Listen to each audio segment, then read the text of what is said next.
Good afternoon, ladies and gentlemen, and welcome to this meeting of the Environment and Climate Change Overview and Scrutiny Committee. As usual, this meeting is being broadcast live via the County Council website and will be available for viewing after the meeting. Can everybody please switch their microphone on when speaking and turn it off when they have finished speaking? Thank you. So let's go on to the agenda. First item. The item is the minutes of the meeting held on the 11th of November 2024. And for your reference, they're on pages 5 to 10. I propose that the meetings of the meeting held on the 11th of November 2024 are taken as read, confirmed and signed. Is everyone in agreement? Thank you. Item number 2. The next item is question time. I have received no questions from the public. Item number 3. Questions asked by members under Standing Order 7(3) and 7(5). I have received no questions from any members. Item number 4. I have not been notified of any urgent items. Item number 5 is declarations of interest in respect of items on the agenda. Do any members have any interest that they wish to declare? Thank you. Item number 6, declarations of the party whip in accordance with Overview and Scrutiny Procedure Rule 16. Do any members wish to declare the party whip? Thank you. Item number 7, I've not received any presentations or petitions under Standing Order 35. Which leads us on to the medium-term financial strategy 2025, 2026, 2028 and 2029. An awful lot there. And that's on pages 11 to 28 of your packs. I'd just like to welcome our lead member, Mr. Payne, and Director of Transport, Anne Carruthers and Susan Baum, Finance Business Partner to the meeting for this item. Thank you. The structure for considering the report is set out on the separate sheet, which has been circulated to members of the committee. So if we're ready, I would now like to invite Director and Lead Member to briefly introduce the report before we scrutinise the proposals. Thank you. Thank you very much, Chair. If it's all right, I'll take the committee through the report and then Mr. Payne may have some comments at the end. As you've said, this sets out the budget in effect for the environment and waste functions across the Environment and Transport Department for the next 4 years. So specifically the bits you might be interested in are next year's funding and then, having the overview of the 4-year period. If you're all right, I'll take you through a revenue budget at the moment and I'll just give you an overview of that and then I'll stop for any questions or any comments at that point. Table 1 in the report shows the revenue position for environment and waste function, and that shows 38 million in 25-26 we have available, and that rises to 44 million at the end of the MTFS period. That's the net position. The actual gross figure for 25-26 is 42.5 million, and that difference is made up of grant, various other elements of income and some recharges to our capital programme. So that just explains that difference between the gross and the net position. The breakdown of the 38 million spent for next year is in table 2, and you can see that the bulk of that spent, 32 million of it, comes under the waste management delivery function. That in effect is the cost for waste disposal across the county and our RHWS operations. Just gives you a flavour of the overall revenue budget, and I'm happy just to pause if there's any questions on that, Chair. Thank you for the introduction. Anne, do we have any questions from any members? Mr. Hunt, thank you. I think I'm on the right page here. But the item that stood out for me was the food waste collections, and we're saying in the text there that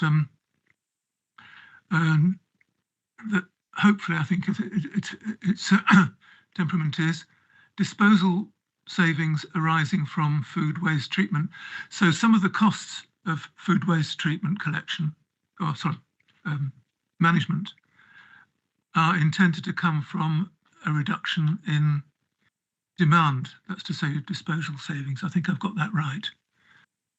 If that's the case, have we got a plan to reduce the demand from the collections in what are currently districts? Just, I'm not quite sure. We quite got the gist, but I'll maybe have a shot and you can clarify for me if that's all right. I think you're talking about our food waste element, our implementation is under a savings section a wee bit further on, but I mean, I'm happy to deal with it now if you want. Food waste collections is coming in, as you know, in 2026, and obviously we have to get ready for that ourselves as the disposal authorities and the districts as the collection authorities. And as you'll see there under savings, in the first year 2025, we're estimating it's going to cost us, because we'll have some capital works, or we'll have some works we'll have to put in at our sites in order to facilitate that. But then we estimate over the later years of the MTEFS, there will be an element of savings for us there, because actually food waste then is cheaper to dispose of as residual waste than residual waste.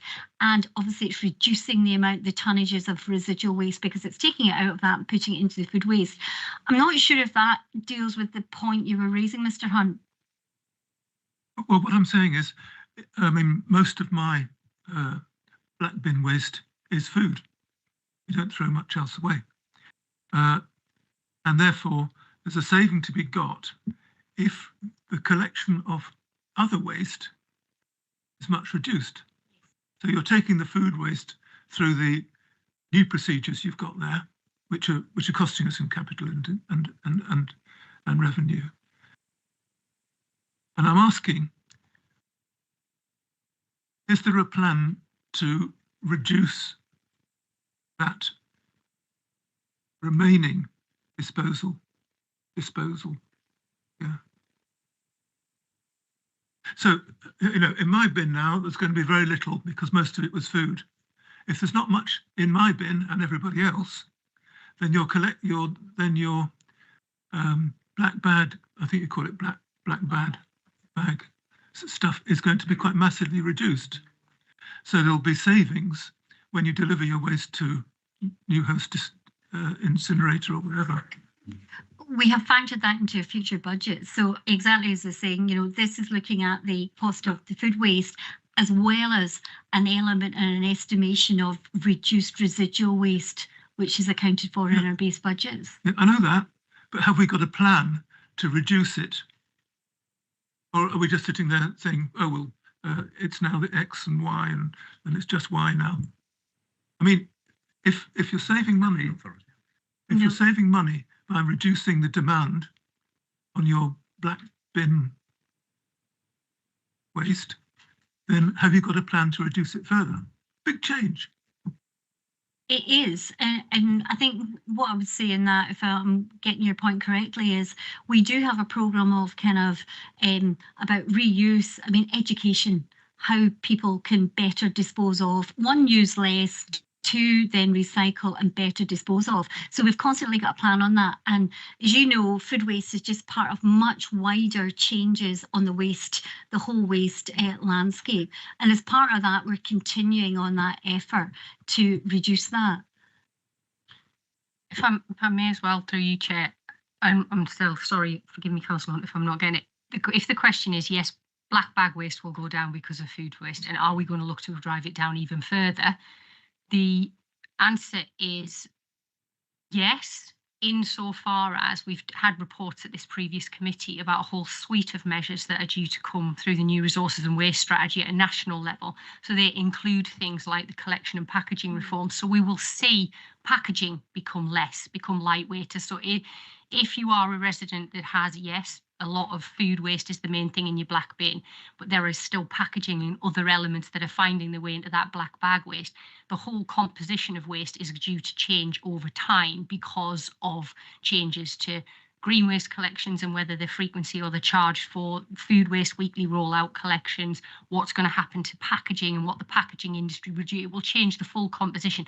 And some we anticipate will be to the better, a betterment, and others will raise challenges in terms of what does that then residual composition of waste mean for things like sending it to an energy from waste facility? What's the calorific value of it? All of those things will have to be looked at. Mr. Hunt, do you wish to respond, sir? That was the answer I was looking for, but I was hoping that there was a plan, because when you're making a fundamental change of taking perhaps half the collected waste from the districts, there's an opportunity there to reassess what you're doing and hopefully reduce the demand for the non-food collection. But thanks very much. Sorry, and my last point, Chair, is we do have a plan. Ultimately, there will always be black bag waste of some form that needs to be managed as a waste disposal authority. The amounts in hundreds of thousands of tonnes that equates to, we do make plans that project housing growth, the composition of waste, accounting for future legislation, and making sure that we design our contracts for the disposal and treatment of waste so that we never get into a position ultimately where we have to feed those contracts.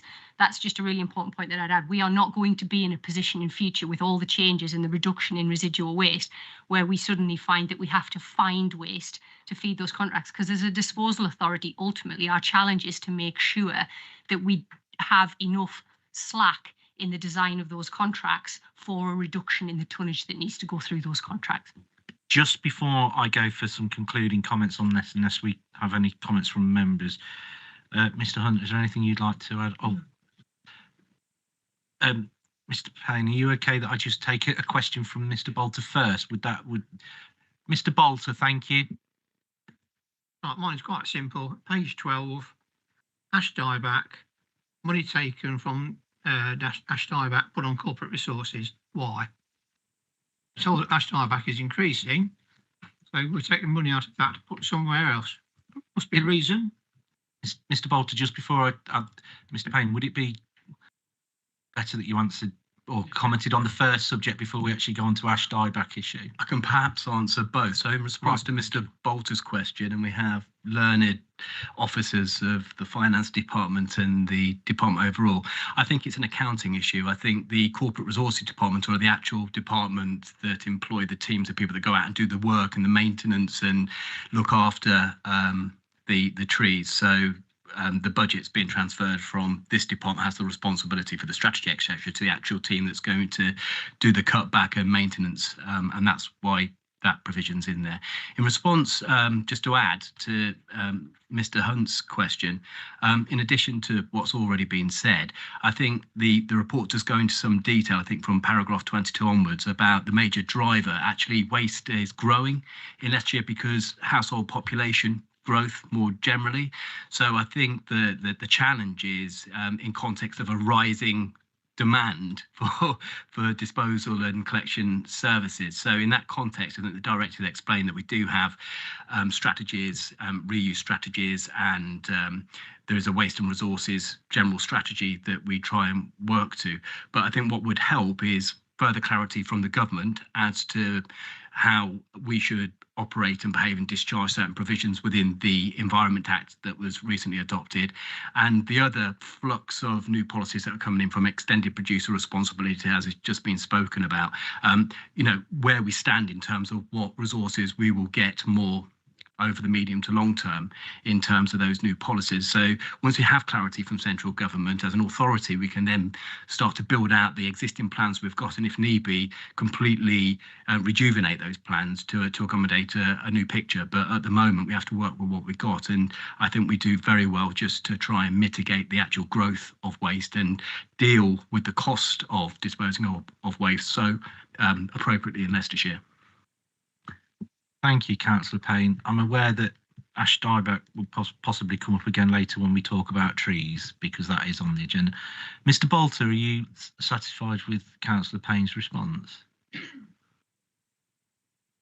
Is there anything you wish to add at this stage? So, with your consent, growth savings.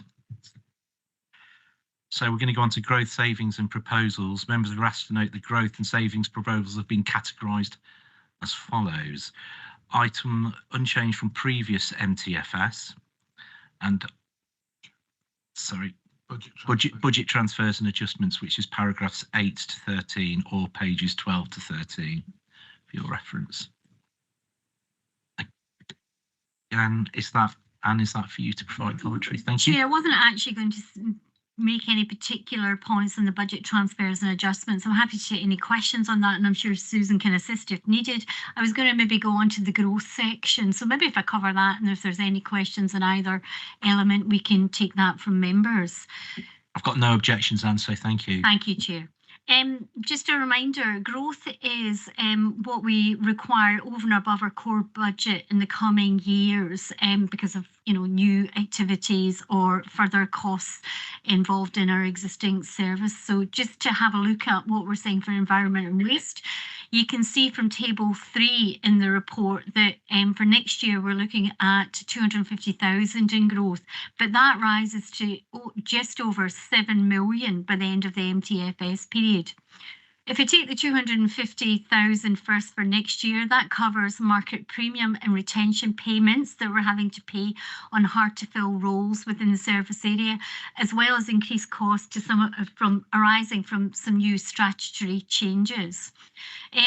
Pages 14 and 15 give a bit more detail across those various growth items there. The main one, however, I would highlight for you in accounting for the bulk of that growth across the MTFS period is the emissions trading scheme. That is in effect would be an additional cost on the use of waste incineration, and it's expected to come in at the moment in January 2028, which is why you see it coming in at the end of the MTFS period. It's part of the government's approach to addressing emissions and climate change, etc. And we will have to react to it, and i.e. it means a greater cost for us because anything we put to incineration, we are going to have to, account for that. We understand there will be a cap on emissions, which will decrease over time, i.e. the incentivisation to decarbonise, and we're continuing to follow any government guidance and information that comes out on that because there's still a long way to go to fully understand what it means and the implications. However, you will get the gist that we think it will mean significant additional cost for us. That's all I was going to say in the growth, Chair, if anybody's got any questions. And are you happy to take some questions about that from here? Members? Mr. Bolter, thank you. Actually, interesting subject, isn't it? So we can't use landfill anymore because we get charged with landfill tax. And now, for incinerate, we've got to pay additional tax. So what's left for us to dispose of our waste? Is it going to be cheaper to use landfill and pay that tax, or pay this tax? There must be a balance in between the two somewhere. What we're going to do with the waste? If you can't burn it, you can't bury it. What's going to happen? Thank you, Mr. Bolter. So landfill and incineration, is there a third option, officers? Firstly, I'm not aware, or is there? Well, thank you, Mr. Bolter. It's a good question, well raised. Thank you, Joe. If I could come in, the short answer to that is no.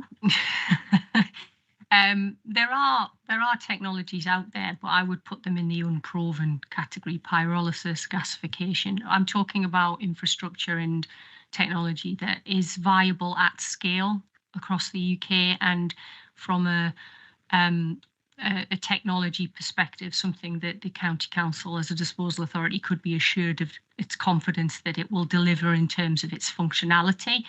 The short answer is we still would want to apply the waste hierarchy. So we absolutely need to push as much material into don't produce it at all, don't have it become a waste, repurpose it, put it back in this circular economy discussion that we've talked about, all the way through to landfill, which still remains arguably the bottom of that hierarchy because there is no recovery of any benefits from it. You're not recovering energy. It still has damaging impacts on the environment comparative to the virtues of energy from waste. So it is a form of taxation, and that is a recognition. And there are trade bodies, both the energy from waste organisations themselves and local government, that are lobbying on this issue and its impact on the risk of a sort of perverse reversal, where there may be some councils up and down the land that find that they're in a questionable position of should they be putting material from a financial position through landfill or energy from waste. I think, speculating as an officer, that government will prevent that from happening with fiscal measures because landfill is still the worst. But obviously they're not getting as much landfill tax into the government because people are moving away from landfill into energy from waste. So it's a form of taxation by every means, but we would still have to make sure that the technology was proven for the purposes of functionality. Thank you, Joe. Joe, I can't let you get away with using a phrase like pyrosis gasification without giving us a little bit of I'm pretty sure I know what it is. But I'm not. It's my Geordie accent, Chair. It's pyrolysis. Sorry. And gasification. Is that burning stuff in common English? It's still a form of combustion, but they use different methods and they have to be different levels of quality in order to make it work. And for the types of material we've talked about, what we get ultimately at the end of the line, they are not currently working functionally that I'm aware of in this country to any great level of scale. So there's no gains from using this modality, is that what you're saying? We certainly don't have any contractual outlets in our area regionally that we could send the material to. If they came up as for part of a procurement, we would consider them, but there isn't, those infrastructure aren't available at the minute. Thank you. Mr. Bolter, are you happy with the responses you've received, sir? I don't be like that. It's the start of the year, Mr. Bolter. Come on. 2025, it's our year. Councillor Seaton, thank you. Thank you. I think I'm going to regret this, and I think I probably already know the answer. But you've been talking about we need to look at the other end of the market and reduce packaging. That's the ultimate aim, isn't it? Because at the end of the process, we can't do that much with it. So we've got to go back to the beginning. So all this tax, whether it's on landfill or whether it's from burning, is that earmarked to go into the waste industry at the beginning and try to using that tax to reduce packaging or to look into different forms of packaging? Is that tax earmarked for something special, or will it just go into the general pot? Through you, Chair, just to add another, I want to say taxation, but it's not. We have discussed at this committee, if I were to say no to your question, no, anything that the Treasury gets in terms of tax from landfill or energy from waste is going into a different pot. However, the government has made recent announcements, because we have talked at this committee in the past about extended producer responsibility, or EPR, and that is specifically targeting packaging. So it's a requirement on producers of packaging to be responsible for the costs associated with that material, in effect from cradle to grave, where historically they're only concerned about until it reaches the market, and then we, through council tax, pick up the responsibilities for its costs. That is now being progressed. All councils have been written to, and money will passport to local authorities to pick up the costs that the government think we are having to carry to manage packaging through to the point of disposal and treatment. So it's a slightly different metric, but it is a financial parcel of activity that's linked to some of the legislation I mentioned earlier around. There's a lot of stuff going on at the minute. So thank you. So to get me right, there will be a charge to retailers and manufacturers, like a tax for the packaging that they use. So it's financially better off for them to reduce the packaging. So how is that going to be policed? And it's an enormous thing, because of obviously everything we get is worldwide. It's not controlled, and we have difficulty getting the right standard toys through customs, let alone the right packaging and so on and so forth. And it just it boggles my mind to think how we will police that. It's fantastic, saying a pharmaceutical company don't use these blister packages because you can't recycle them, but use them the seaweed blister packaging instead. But how do you get somebody in Japan and China to do that without having the legislation? And as I say, we've got no border control really. My mind just works overtime. No, it's how we can police it. It's a very interesting point that there's regulations around product, like you say, but there doesn't seem to be regulation around packaging, or perhaps is, and perhaps Councillor Payne's going to put me right in a moment. I'm confident he's going to. But I see your point that if the taxation is about end of use disposal that Joe alluded to, then is any of that revenue being actually used, or if you like, can I be as bold to say, weaponised to packaging manufacturers to actually re-instruct them about the cultures of their manufacturing processes? Councillor Payne, thank you.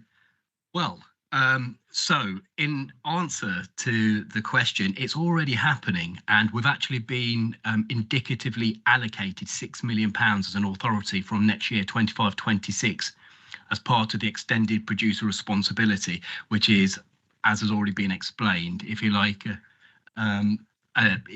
for want of a better phrase, a tax on the producing industries, and that's feeding itself through to the authority. Now, paragraph 25 of the report before you actually explains a little bit about this and what we're doing with that money internally, and essentially £1 million will be retained by the department to deal with waste issues, and £5 million is going into the central pot. But it also says that it's unclear, government have been very unclear about what future allocations look like, so it'd be welcome to receive knowledge from central government as to, you know, the medium term, how they're going to sustain these payments and what kind of quantum of payment the authority will receive. But on your point, is it economically viable as a country? Well, these are, you know, decisions for the Treasury and the government to decide. You know, they have a climate change policy. An Act of Parliament's been put in place with measures in it to try and steer the country towards the targets set within that policy. But the trade-off, of course, it might have a detrimental impact on GDP and the growth of industry and the economy. And these are for our national politicians to weigh up and come to a conclusion. But as far as we as Leicestershire County Council are concerned, as the disposal authority, we have been allocated indicatively a sum of money from one of the provisions I've already put in place to do with packaging. Councillor Seaton, thank you. Thank you for that. We're not getting the message through. We're still getting black plant pots. We're still getting black ready cooked meal containers. And I mean, that's been on the line for a long time, that black can't be, it's the black plastic that can't be picked up in our recycling or whatever. I don't know whether that's still the case. But I don't know what teeth we've got. We're getting this 5 million, and I'll read that and reread it. But what are we going to do with it? What teeth have we got to be able to change things in this county? Just before I go back to Councillor Payne, who looks poised with his finger on the button. Sorry, Councillor, are you? No. It's of particular interest that when Leicestershire, more specifically Melton Mowbray, is a rural capital of food production, and food production is big, a lot of that black packaging, the base packaging, I noticed is ready meals and things like that. Just for clarity, is it what colour it is or what it's made of? Does anybody know?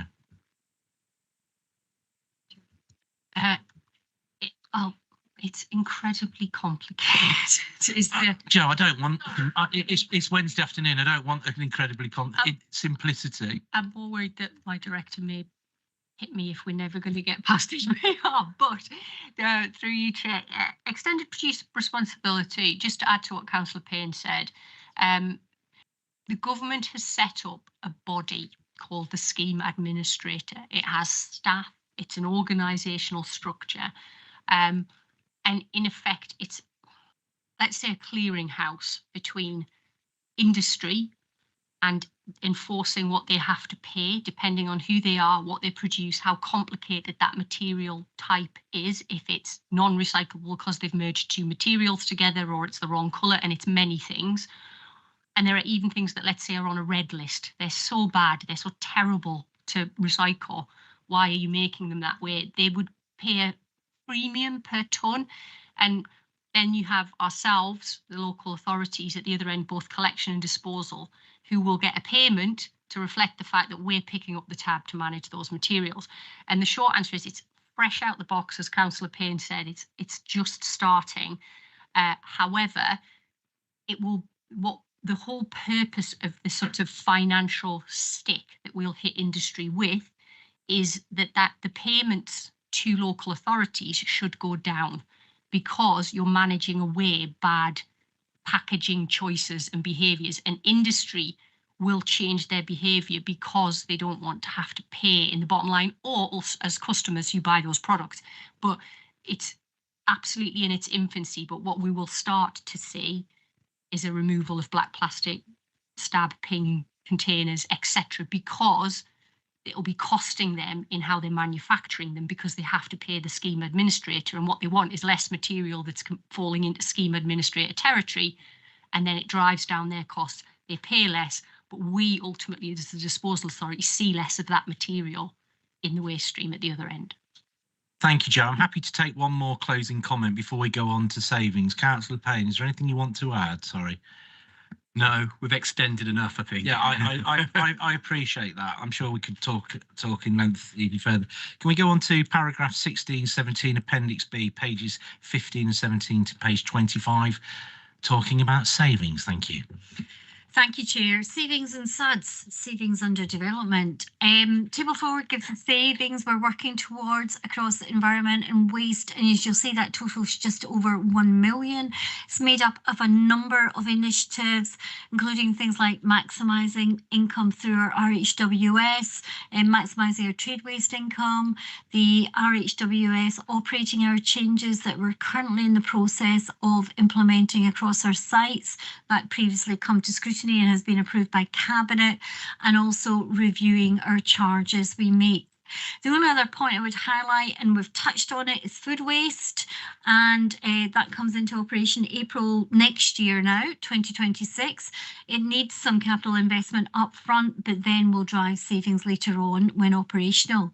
In terms of those SUDs, basically the next generation savings, the ones in the pipeline, we're looking at how we maximise our waste transfer stations and also our commercial trade waste operation, and a number of smaller scale actions are RHWS sites, and they're set out in paragraph 20 for you. They, however, can't commence until we've finished with the current changes that we're implementing, including those changes to operational hours that I just previously mentioned. That was a quick whiz through, but happy to take questions. No problem. It's at this point, colleagues, members, Councillor Bolter, thank you.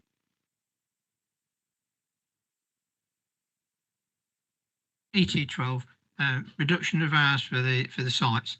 What we're talking about?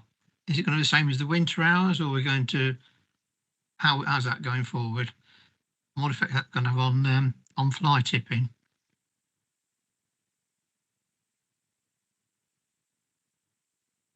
Through you, Chair, I'm having a mental block about what our summer hours and our winter hours are, but the short answer is yes. We brought a paper here, but we are reducing the opening hours in the summer, but it isn't universally that the sites will close at 5 p.m, because we will have some days in the week where they stay open later. So overall, the saving, so for example, we know that the usage of our sites actually is least used at the end of the day. Compared to the morning 9 till 11, the end of the day is less used if you ignore the weekends in the week. But there is a perception that if you go to work and you want to go to our sites after work when you've finished, let's say at 5:30, so what we will do is we will manufacture the hours. So some days they may open late and stay open for people after work to use them. But the net effect is that the sites will not be open 9 till 7 in the summer. They will be reduced by a few hours off the end of the day. And that pattern is in delivery. It means the saving is actually made on that element from the staff that work on the sites will lose roughly 3 hours off their contracted working week, but they will still be on a 37-hour week, which is the standard for most council staff. The advice will be look at the website before you go to site, because depending on which site, not all sites now are open 5 days out of 7. Some are open 2 or 3 because we've already changed the hours at some of the sites, and the hours and the days that they're open, but they'll be open on weekends and Mondays, which are our busiest times. Thank you, Joe. Councillor Bolter, you referenced fly tipping in your comment. Within what context? Sorry. Could you use? Sorry, sir. Thank you. A load on your vehicle, and the tip is shut. It's not going to open for another 3 or 4 days. Responsible people are taking it home. Irresponsible people say, "I'm not taking that back." The find somewhere to dump it. That's what happens. That's reality. However, as we are at the moment, that's the district responsibility to pick it up, not the county responsibility. We're passing one thing to the other. But as far as the residents are concerned, it's rubbish, once to get rid of it, and that's it. Colleagues, officers, am I right in, please correct me if I'm wrong, am I right, haven't we sort of visited this, and there's some analysis about escalation in fly tipping in relation to closure of household refuse sites, and actually wasn't the finding that there was no bearing? Please correct me if I'm wrong. Councillor Payne, thank you. Yeah, look, I mean, it's perennial, isn't it? It comes to this committee and we talk about fly tipping, and Mr. Bolter's right in that the district councils are responsible for prosecuting acts of fly tipping, etc., and they have the data which we analyse and we work very closely with.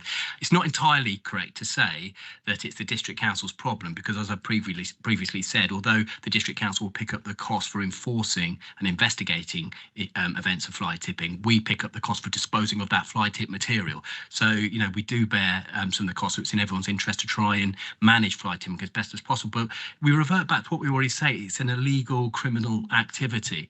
I mean, with the best will in the world, if we had a tip in every village, in every market town in the county, there'll still be those criminals that go out because of whatever reason and fly tip.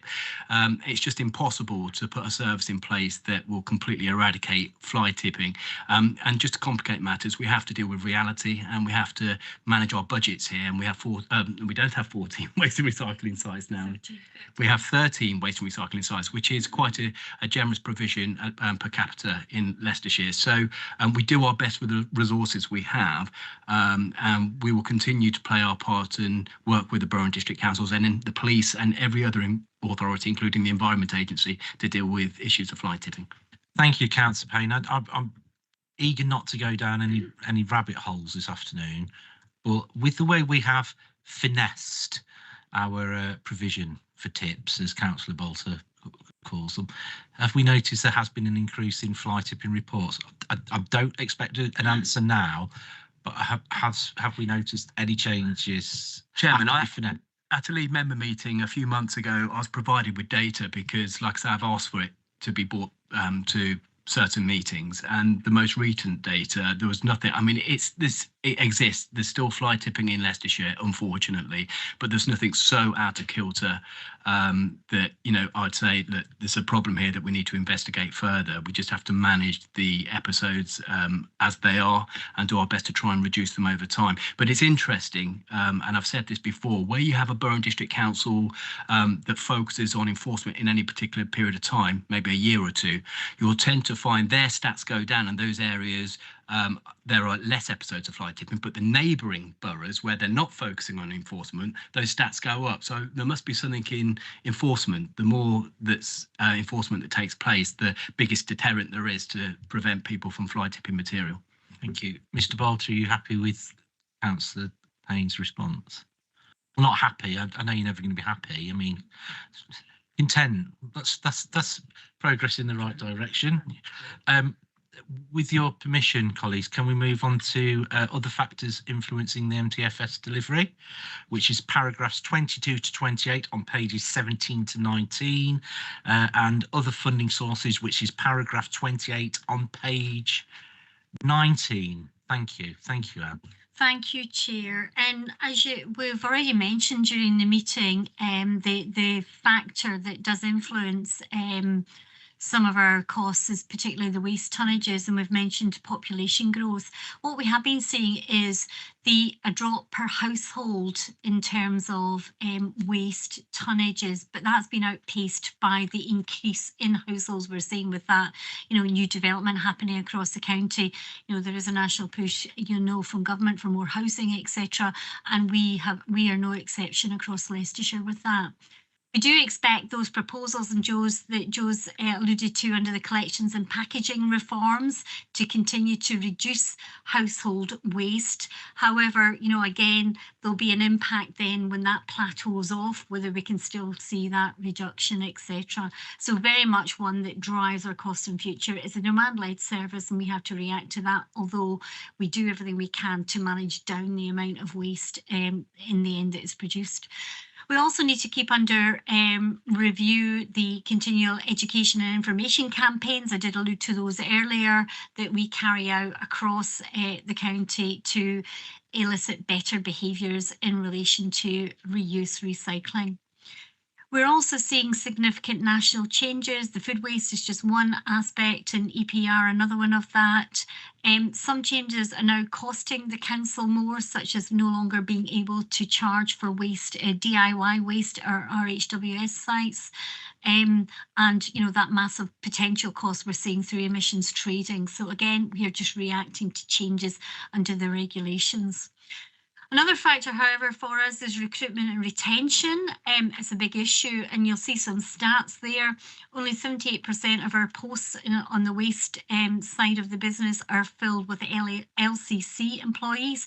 So we're having to take on agency, 20% agency. That brings with it challenges. We're constantly having to change. We've got high turnover, and there's lack of that continuity in experience. So again, that gives us a challenge in being as efficient as we can, but also delivering transformation and changes across those services.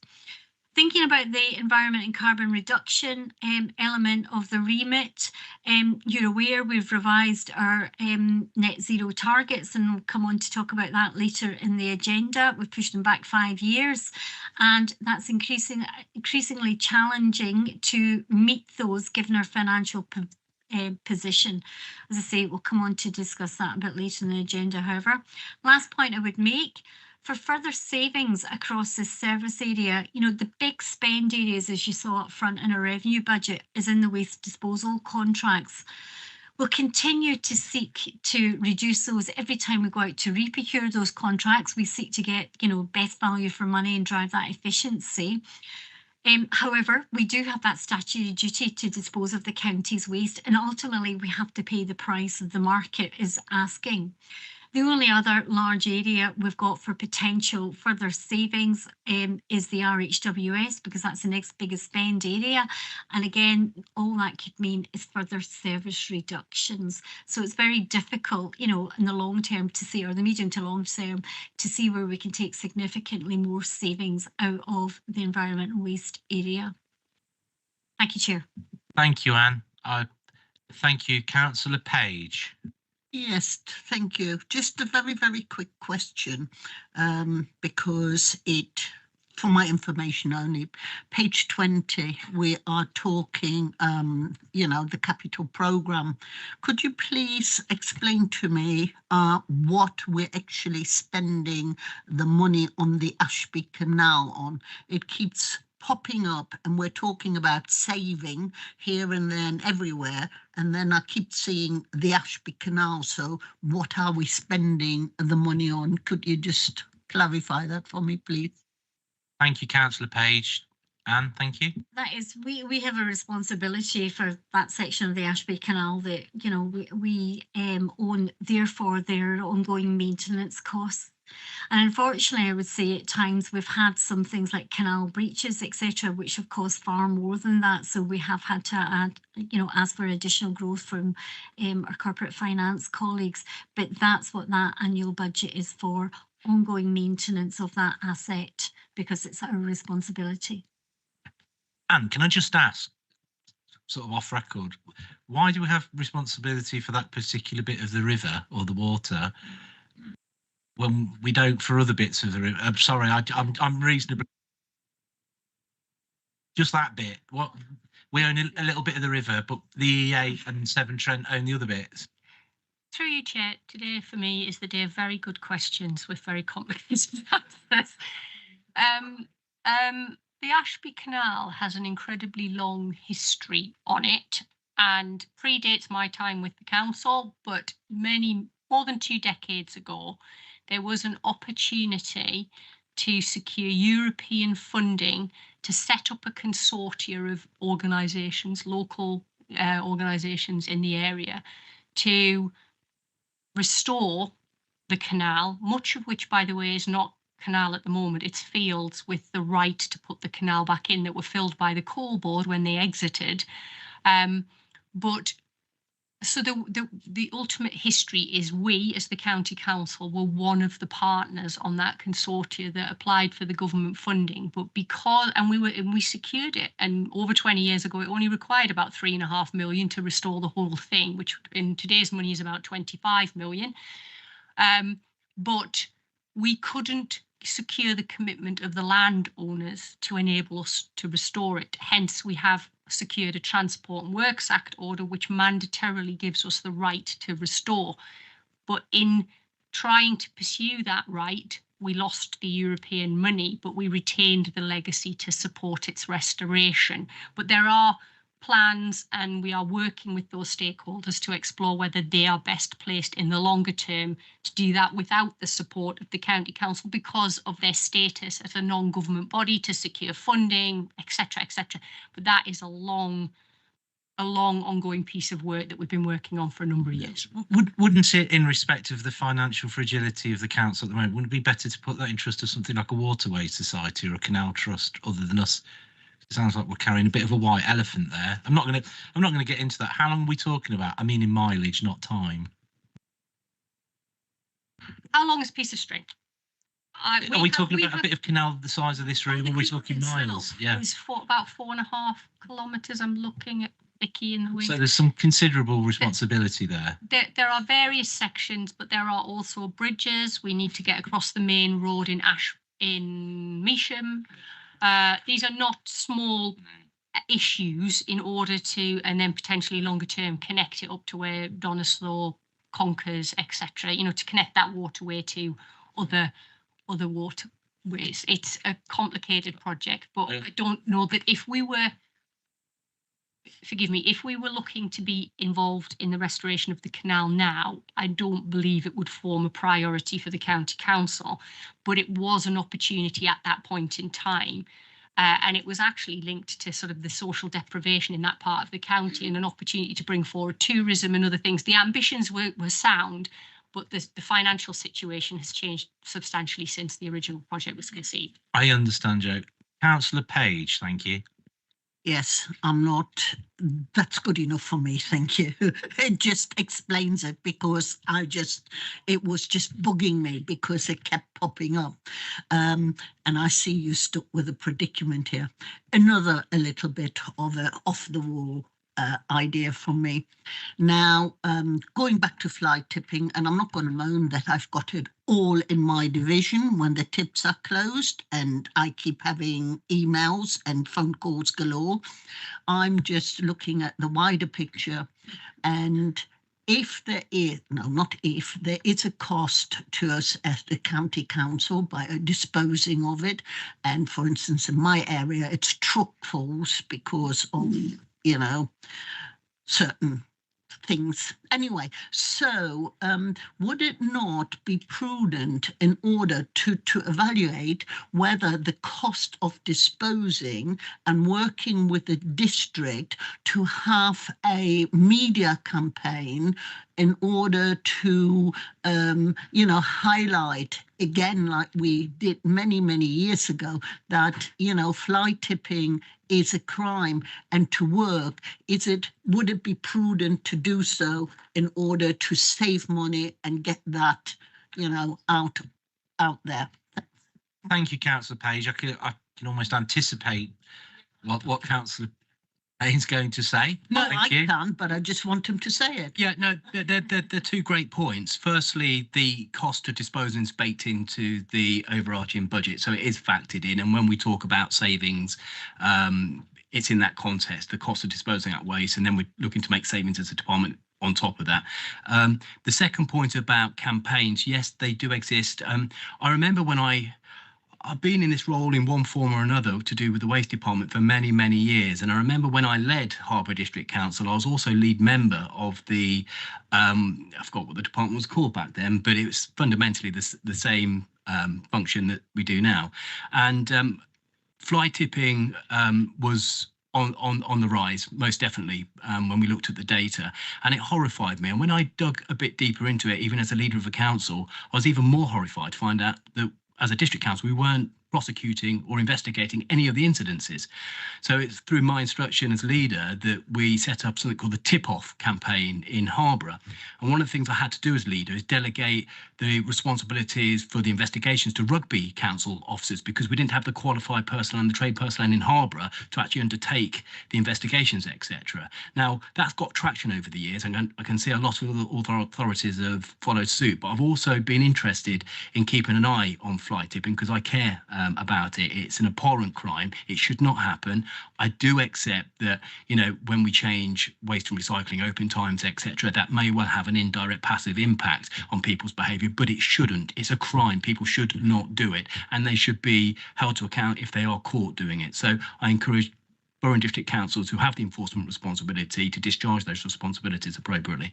Thank you to Councillor Page. If I may come back, Councillor Page. the campaign of tip-off, when this was years ago, had tremendous results just by putting it out there in even in our local magazines like The Flash and whatever, because it brought it home to people that it is a crime and that they will be prosecuted, that some weren't taken off or whatever. So what I'm saying is it worth considering working with the district to run a campaign again, because at the end of the day, the little it cost to highlight the fact it is a crime and that they could be prosecuted would have a beneficial effect on the budget at the end of the day. That's all I'm saying. Thank you. Thank you, Councillor Page. Thank you, Councillor Payne. I'm eager that we move on to, unless there's any urgent comments that need to, the capital programme. So I invite the Director of Environment and Transport, Cabinet Lead Member, to take us through this section. And it's paragraphs 30 to 32, Appendix C, pages 19 to 20 on page 27, capital programme. Thank you. Thank you, Chair. I'll be very brief because we've been a while on this report. Table 5 sets it all out. As you'll see, the bulk of the capital programme, which for next year we've got 1.3 million. The bulk of that is on our RHWS sites. You know, that's a number of improvements. Could be things like drainage, could be compaction, you know, it could be push walls, etc. It's those general maintenance things we need to maintain that asset. You'll also see the food waste treatment service delivery, and we've mentioned that already. This is us getting on the front foot for the new requirements that are coming at us. In terms of, so that's what we've got set in the capital programme over the 4-year period. Paragraph 32 covers things that we will see coming down the line as and we'd like to do that will require future capital, but at this point in time are not yet funded. We'll be doing some more assessment work on those, but just to give you a feel for what more will be required to support the service. That was all, Chair. Thank you, Anna. I invite questions or comments from the committee, please. So with your permission, we'll move on. If you do know anybody who wants to buy a nice stretch of canal, then by all means, send them our way. We've got a nice bit that they can have. Thank you.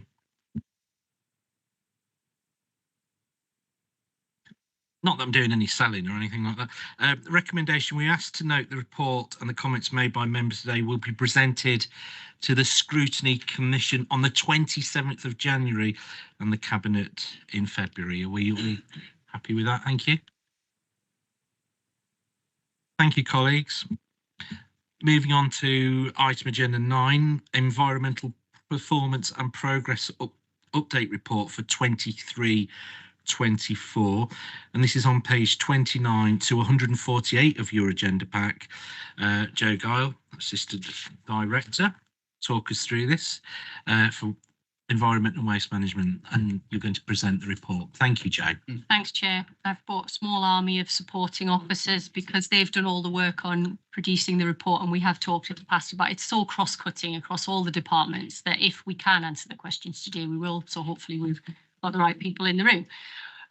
So this is the comprehensive annual report which Scrutiny receives, and it sets out performance on net zero and environment for both the County Council and wider Leicestershire, as well as the performance of the Council's environmental management system. So the full report is appended to the covering report, but is essentially divided into two sections. The first covers the County Council's performance on environment and towards the 2035 net zero target. And the second is the environmental performance across wider Leicestershire as a place, as the county area, and that 2050 net zero target. And it collectively picks up the aims and objectives in both the environment strategy and the net zero strategy and action plans. Obviously, I wasn't proposing to go through the report in detail, but rather just try and pick out some headlines and key messages. So if I first look at the County Council's performance, there's been a 2.7% reduction in greenhouse gas emissions compared to the previous year. So that leaves us with just under 9,300 tonnes, I think, of carbon tonne equivalent, CO2 equivalent that we still need to address by 2035. It builds on some really strong performance since 2008-9 when we've been recording this data. And in that period, we've reduced our carbon as a council by over 70%. And in this year, we are actually ahead of target, our trajectory within year. But technically, we are off track against the 2035 target. So in being transparent, we would really need an annual reduction of around 5.6% a year if we wanted to hit the 2035 target. But if we project forward what we're achieving latterly year on year at a 2.7% that we're seeing, you can see how we would slowly start to drift away from being on track. And that is linked to us somewhat plateauing. We have had those really big achievements. We've done all the big opportunities and had that significant success, but there is a shortfall potentially in 2035 of around 6,900 tonnes if we carry on at the trajectory that we're currently seeing. And there is a graph in the pack, and apologies, I'll have to find the page number for you, but it really sort of pictorially shows that plateauing effect should members wish to look at it. If we look at some of the wider environmental areas and the performance of the Council's environmental management system, just picking out a few. Recycling council sites, it went up by 10%, which is a marked jump, which is great. There was a corresponding uplift in office waste, which increased by 8%. So there's just more activity on the council estate, but still recycling performance was up 10%. Paper purchased remains low. It's really down since COVID, and we're managing to keep that down, and that dropped a further 1.5%. So we're not printing unnecessarily. We're managing 2 environment and 6 climate-related high risks, but for an authority of our size, that's pretty good. And we've had no environmental enforcements or prosecutions for the council in the last year. Also, it's a really busy area legislatively in terms of government policy, consultations, guidance. In the last year, we've had 117 new pieces of legislation or guidance that affect the council in 23-24, and some of those are new statutory duties that are placed on the council, one being the local nature recovery strategy, which is a report for later on this agenda. There are some areas where we have resourcing or capacity issues that will impact progress. An example that I'd just highlight is probably our ability to tackle climate adaptation. And we would aspire within the service to have capacity to pull together bid writing opportunities to secure external funding, but we just don't have the resource at the moment because we're prioritising those statutory requirements. But we are still looking at progressing parcels of work around things like the internal carbon load that's created from our buildings estate and our fleet, but there is more work to do in those areas. If I then move on to the wider Leicestershire activity, so our greenhouse gas emissions in 2022 were 4.64 million tonnes of CO2 equivalent, but we did see a decrease of 165,000 tonnes, that's around 3.4%. And again, since 2005, 31% reduction overall across Leicestershire. So still moving in the right direction. We know that the main sources of carbon are transport at 40%, and then after that it drops to domestic, industrial and agricultural. They're the big areas that are generating the carbon collectively across the area. And we need collectively, I think, so again, not the county council, but all stakeholders across the county, we need those emissions to fall by roughly 3.2% annually if we were going to be mathematically on a trajectory towards achieving net zero by 2050. And at the moment, we are tracking slightly behind that ambition. So we're not currently on track if you model it out, but there is a long way to go for the 2050 target. Again, there are initiatives that are in delivery linked to trying to affect a positive change on that. We've got the levy funding, I never know, the scheme which is to put in the EV charge points, and the LCAN project where we got over 2.5 million of government funding to progress a number of opportunities, including schemes around community energy. And on the wider environment, there are some concerns. We know this, we've discussed it at committee around the chemical status of Leicestershire's rivers. That continues. And our recycling performance across the county, I think it's fair to say, is pretty stagnant in the low 40-something%. It hasn't moved, but we know that there's some big legislative change coming, which will start to change that. And we talked about an example being food waste. Some areas really positive, tree planting, we've touched on trees, the performance is really strong, that ambition to plant a tree for every resident of Leicestershire. We had over 150,000 trees planted in the last year alone. Equally, the council's almost halved its waste to landfill in the last year. So again, moving it up that waste hierarchy, that's a big step forward. And work is ongoing to develop the LTP4, which is looking to embed the carbon reduction objectives into it.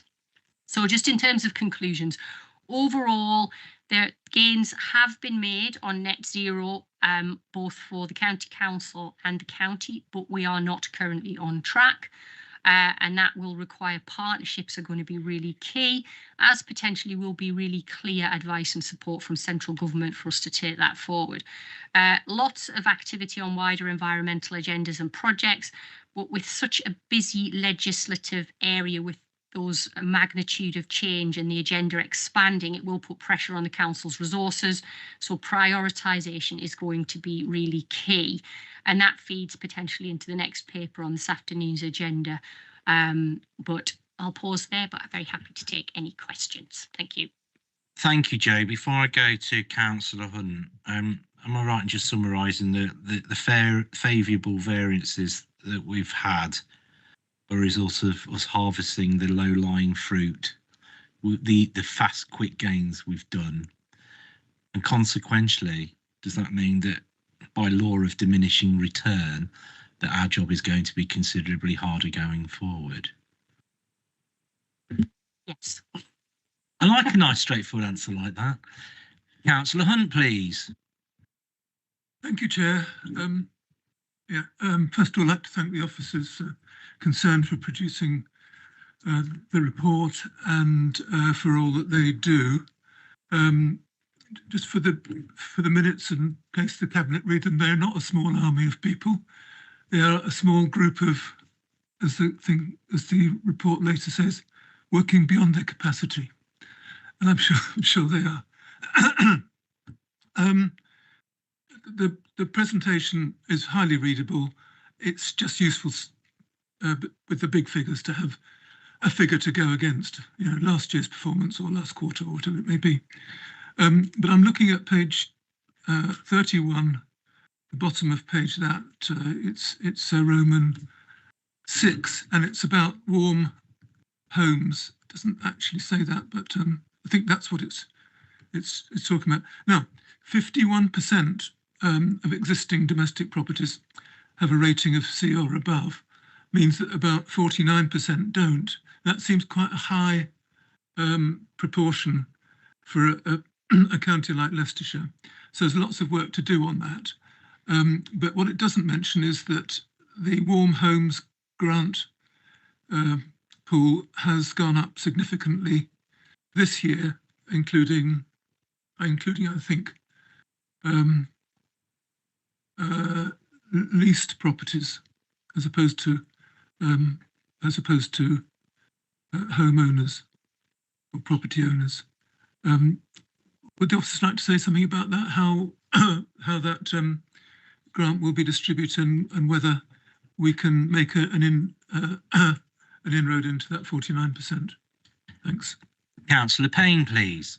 Yeah, the grant would be administered through the Public Health Department. So we do obviously factor in the data for homes that need insulation and better retrofitted energy measures, but the actual grant and the administration of that goes through the Public Homes Department and various other organisations, included private companies. So I do believe they come to our scrutiny meeting once a year to report on their provisions. So maybe that's something you could take up at the chairman's agenda setting meeting. Thank you, Councillor Payne. Mr. Hunter, is there anything you'd like to add at this junction, sir? No, if there's any further information that you require from Councillor Payne, by all means.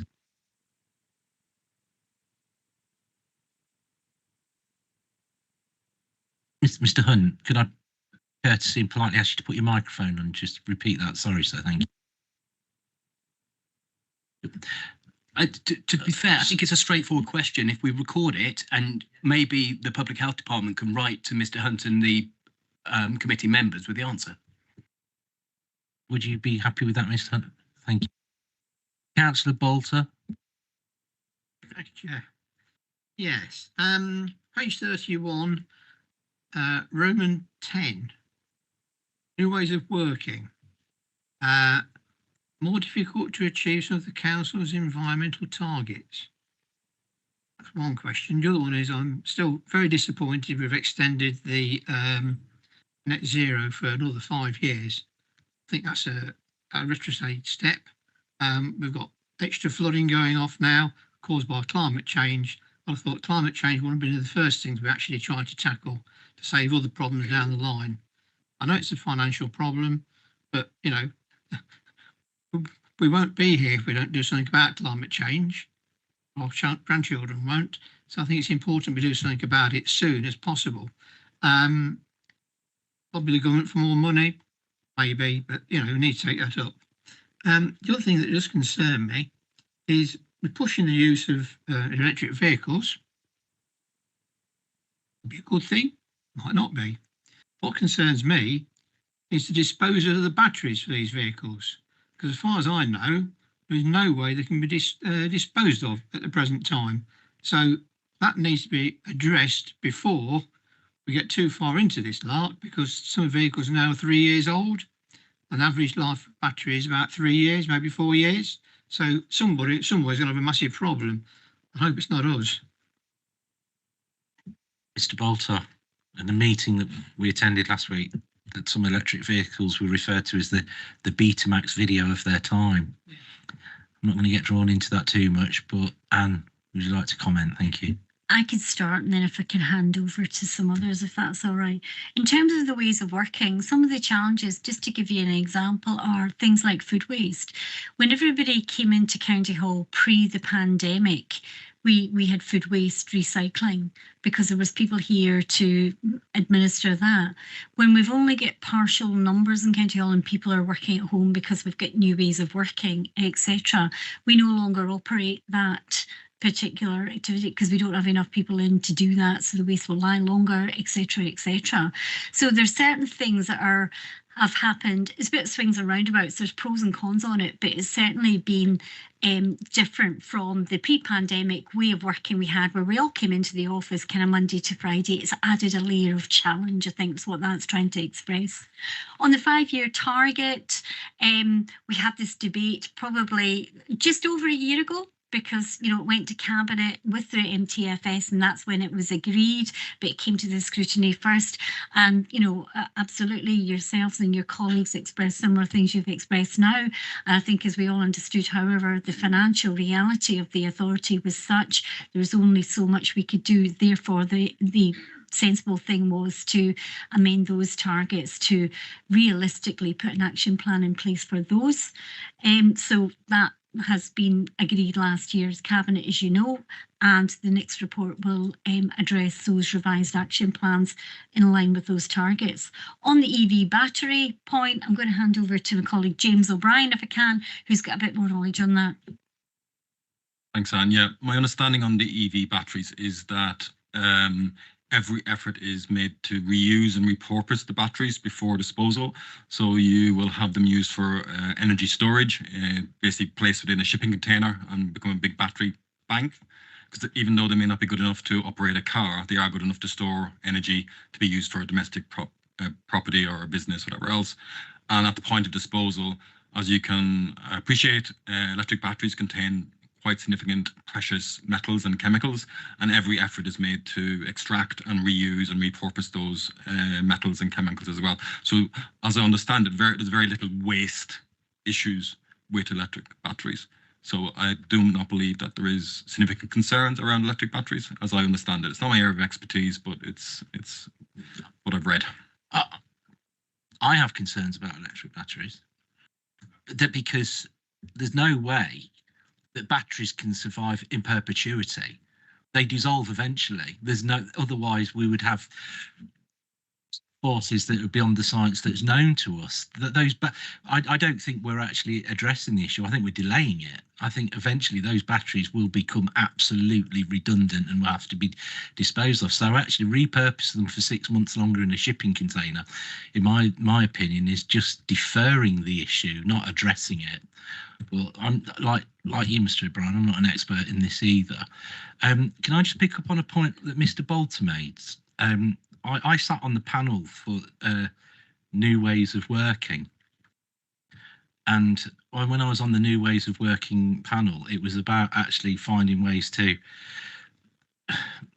make the council more efficient. It would suggest here that New Ways of Working hasn't worked, and actually we are compromising some of those promises we made. I thought by actually, if I've got it wrong, Anne, please tell me, because we thought actually by New Ways of Working, agile working, working from home, we were going to reduce our carbon footprint and make things better. If I've misinterpreted that, I'm quite happy to stand rebuked and be corrected. Thank you. I think it's a bit of a mixed picture. You've got the efficiencies in terms of financial savings, haven't you?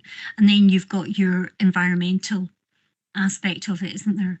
For instance, you could say we're saving on, it's hugely complex, we're saving on the commute every day when everybody's not coming into the county hall, they're maybe only coming in a couple of days a week. However, regardless of the number of people in here, this building is being heated, you know, etc. However, in terms of work productivity and efficiency, I think certainly from my department's point of view, I'm very happy to see that actually we have made efficiencies. Newtonian physics, equal and opposite. Mr. Bolter, are you happy with the response you've received? Not happy, are you content? I'm going to remove that from my lexicon. Are you content with the responses that you've received, sir?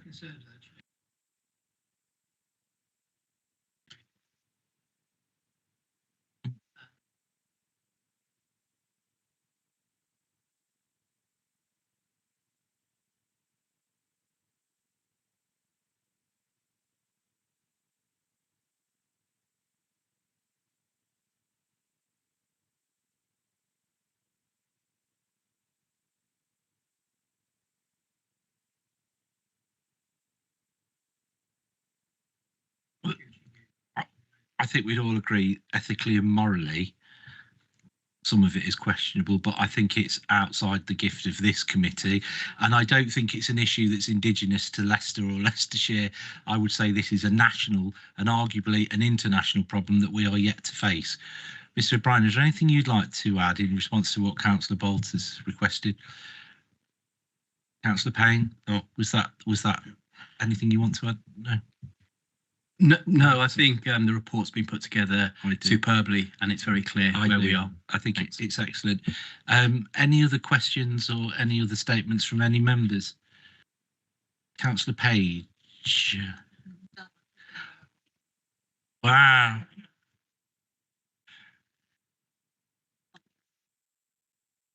Thank you. Is there anything else officers would like to add? No.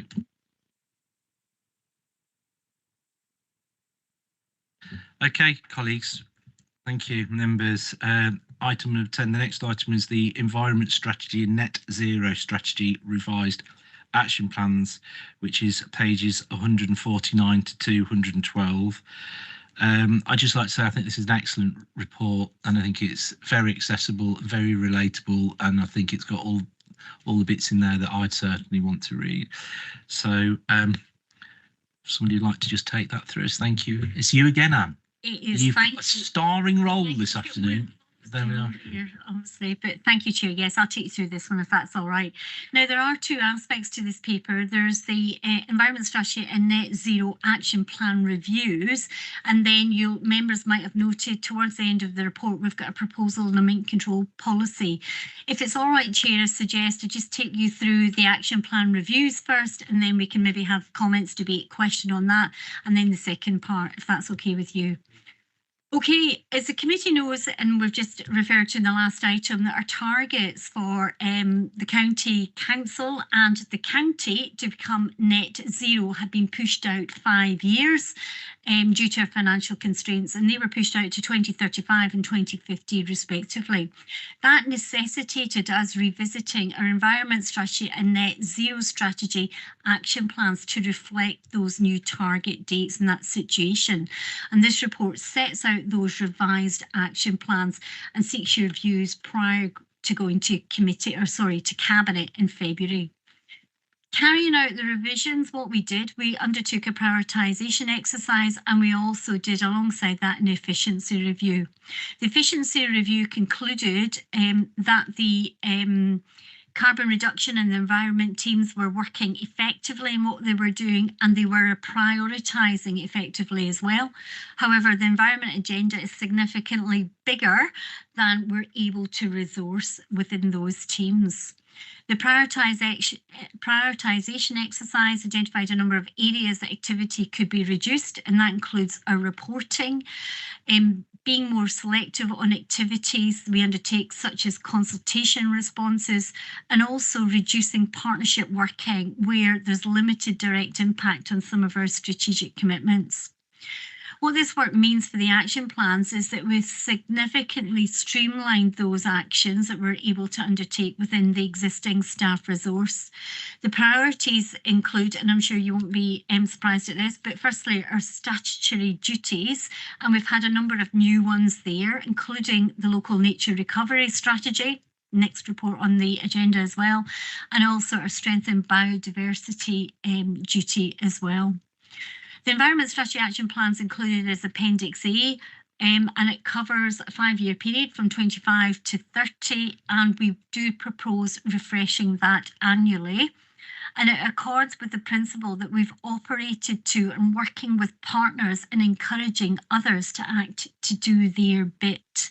As you know, environment's all encompassing, as you know, exhibited by some of the conversations this committee has at times, and it certainly doesn't come all under the remit of just of the county council. Also acknowledges areas that we cannot resource at this time because we just don't have the capacity to do that. One such area is climate adaptation. I would want to remind the committee that Environment Strategy is the overarching document, and that in reality, many actions that it alludes to will be delivered via other strategy work. A prime example is the Local Transport Plan 4. That will deliver many actions that will contribute to that wider strategy that's set out in the Environment Strategy. Another example is the Resources and Waste Strategy. That will deliver certain aspects of the Environment Strategy. In terms of the Net Zero Action Plan, that's in Appendix B. Again, that 5-year time frame with an annual review. One notable difference from the previous iteration is it focuses on activities that the County Council can deliver rather than including all partner activity within that action plan. We still hope that partner activity will be going on. We're just not including it in the action plan. We're focusing on what the County Council's doing. In terms of future reporting, that will be in shorter, more concise annual performance report and looking at exceptions only. And again, that comes into what I alluded to earlier in terms of streamlining our reporting activity to free up as much officer time as can onto those prioritised actions. That was a quick whiz through. As I say, the key meat of the action plans are in those appendices.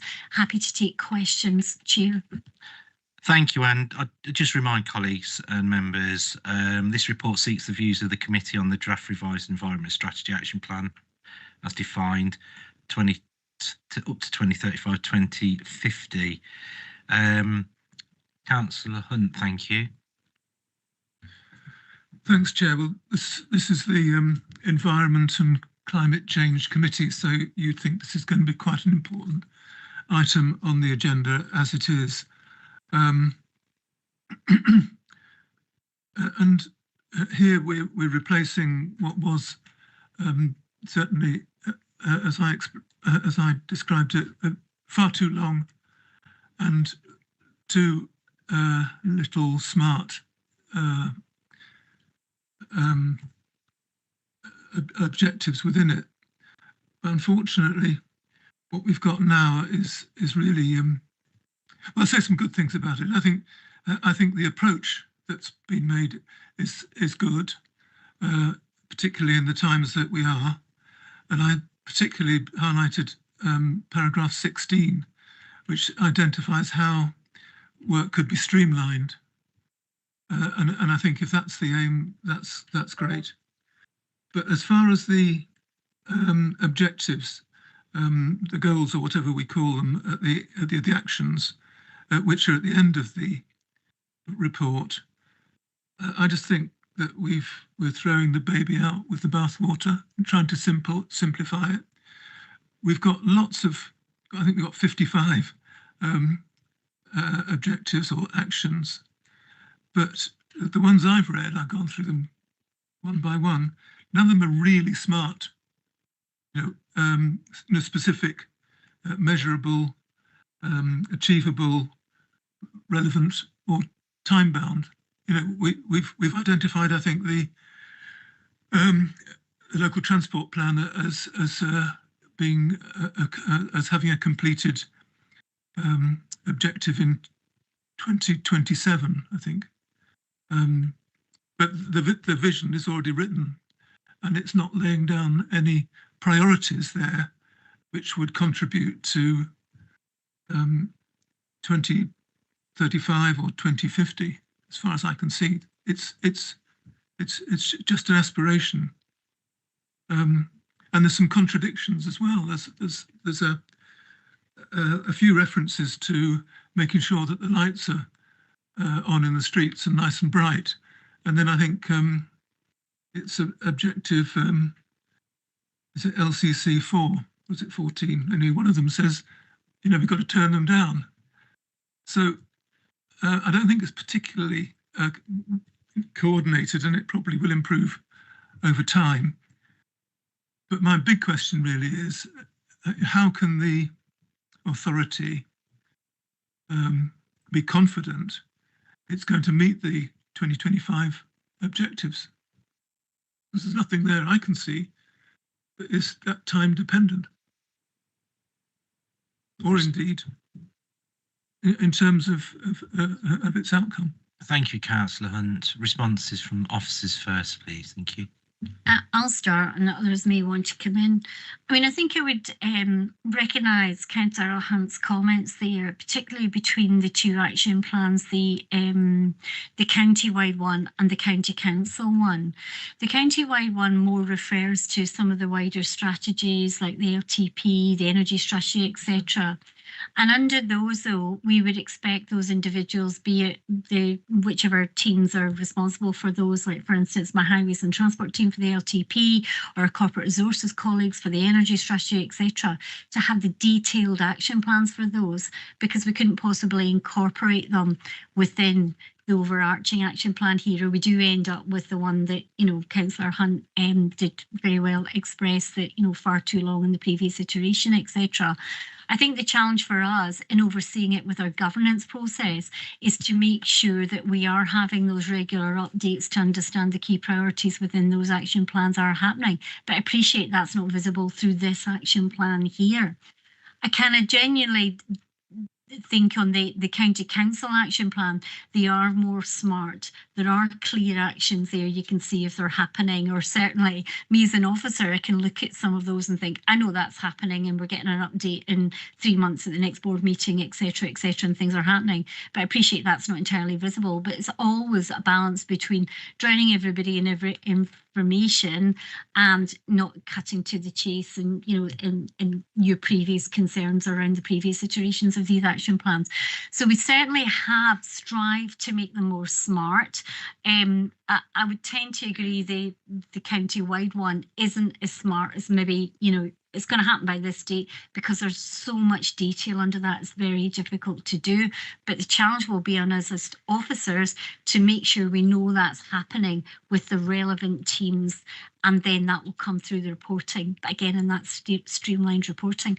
Joe, I don't know if you've got anything to add to that.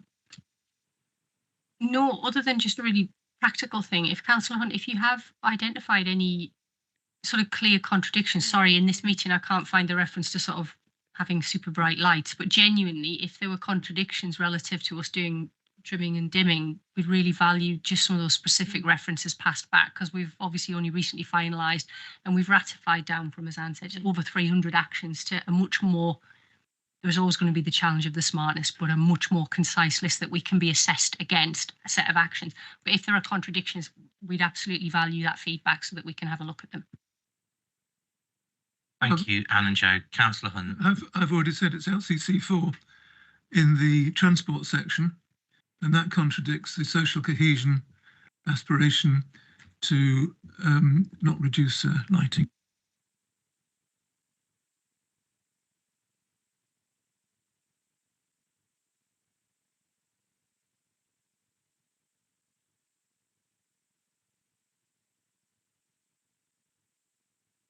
Any responses to Councillor Hunt has just said? Thank you. We'll certainly take it that way and look at it and, amend if required there. Thank you, Anne. Sorry, any other comments from any other members? Any questions? Any issues? Councillor Bolter, thank you. Shall I raise a certain thing now, Chair? You want to do it separately? I think I know what you're going to ask, but yeah, okay. You want to do it now? Possibly within control measures, yes, Councillor Bolter, thank you. Right. Yeah. I don't generally agree to things till I know what I'm agreeing to, but I think I know what you're going to ask about. Right. In here, we've got a report about the problems with our water voles and mink, etc. Now, I'm perfectly happy, well, reasonably content with page 154, item 36. The statement there. What I'm unhappy about, reading further on, is page 163. Councillor Bolter, just Anne's not actually got to that point of the presentation yet. Sorry. So that's right. So would it be better to actually have Anne present that section first? Okay. Mr. Bolter, I do fully respect what you're going to talk about, and we have spoke about it. Yeah. I'm not being rude, sir. But we're moving on to the next item. I beg your pardon, Councillor Payne, do you wish to pick up on the last issue? Yeah, I do. Just to close the environment strategy off, it'd be remiss as lead member not, to make any comment about a revised strategy. We all know why we've brought it back here and why it's been revised. And as has already been explained, there's only over 300 actions that have been consolidated, streamlined in response to the budgetary constraints that we've already taken through scrutiny and cabinet and indeed full council. I'm minded about the Goldilocks and the Three Bears fairy tale. Look, at the end of the day, you know, Goldilocks liked a porridge that wasn't too cold, wasn't too warm, was just right. It is subjective. The officers have done their absolute best in consolidating, you know, many measures. There is a lot of detail. We were criticised for having too much detail in the previous strategy. And the reality is these things don't move in a linear fashion from month to month, year to year. Facts will change, plans will change, and we'll need to adapt.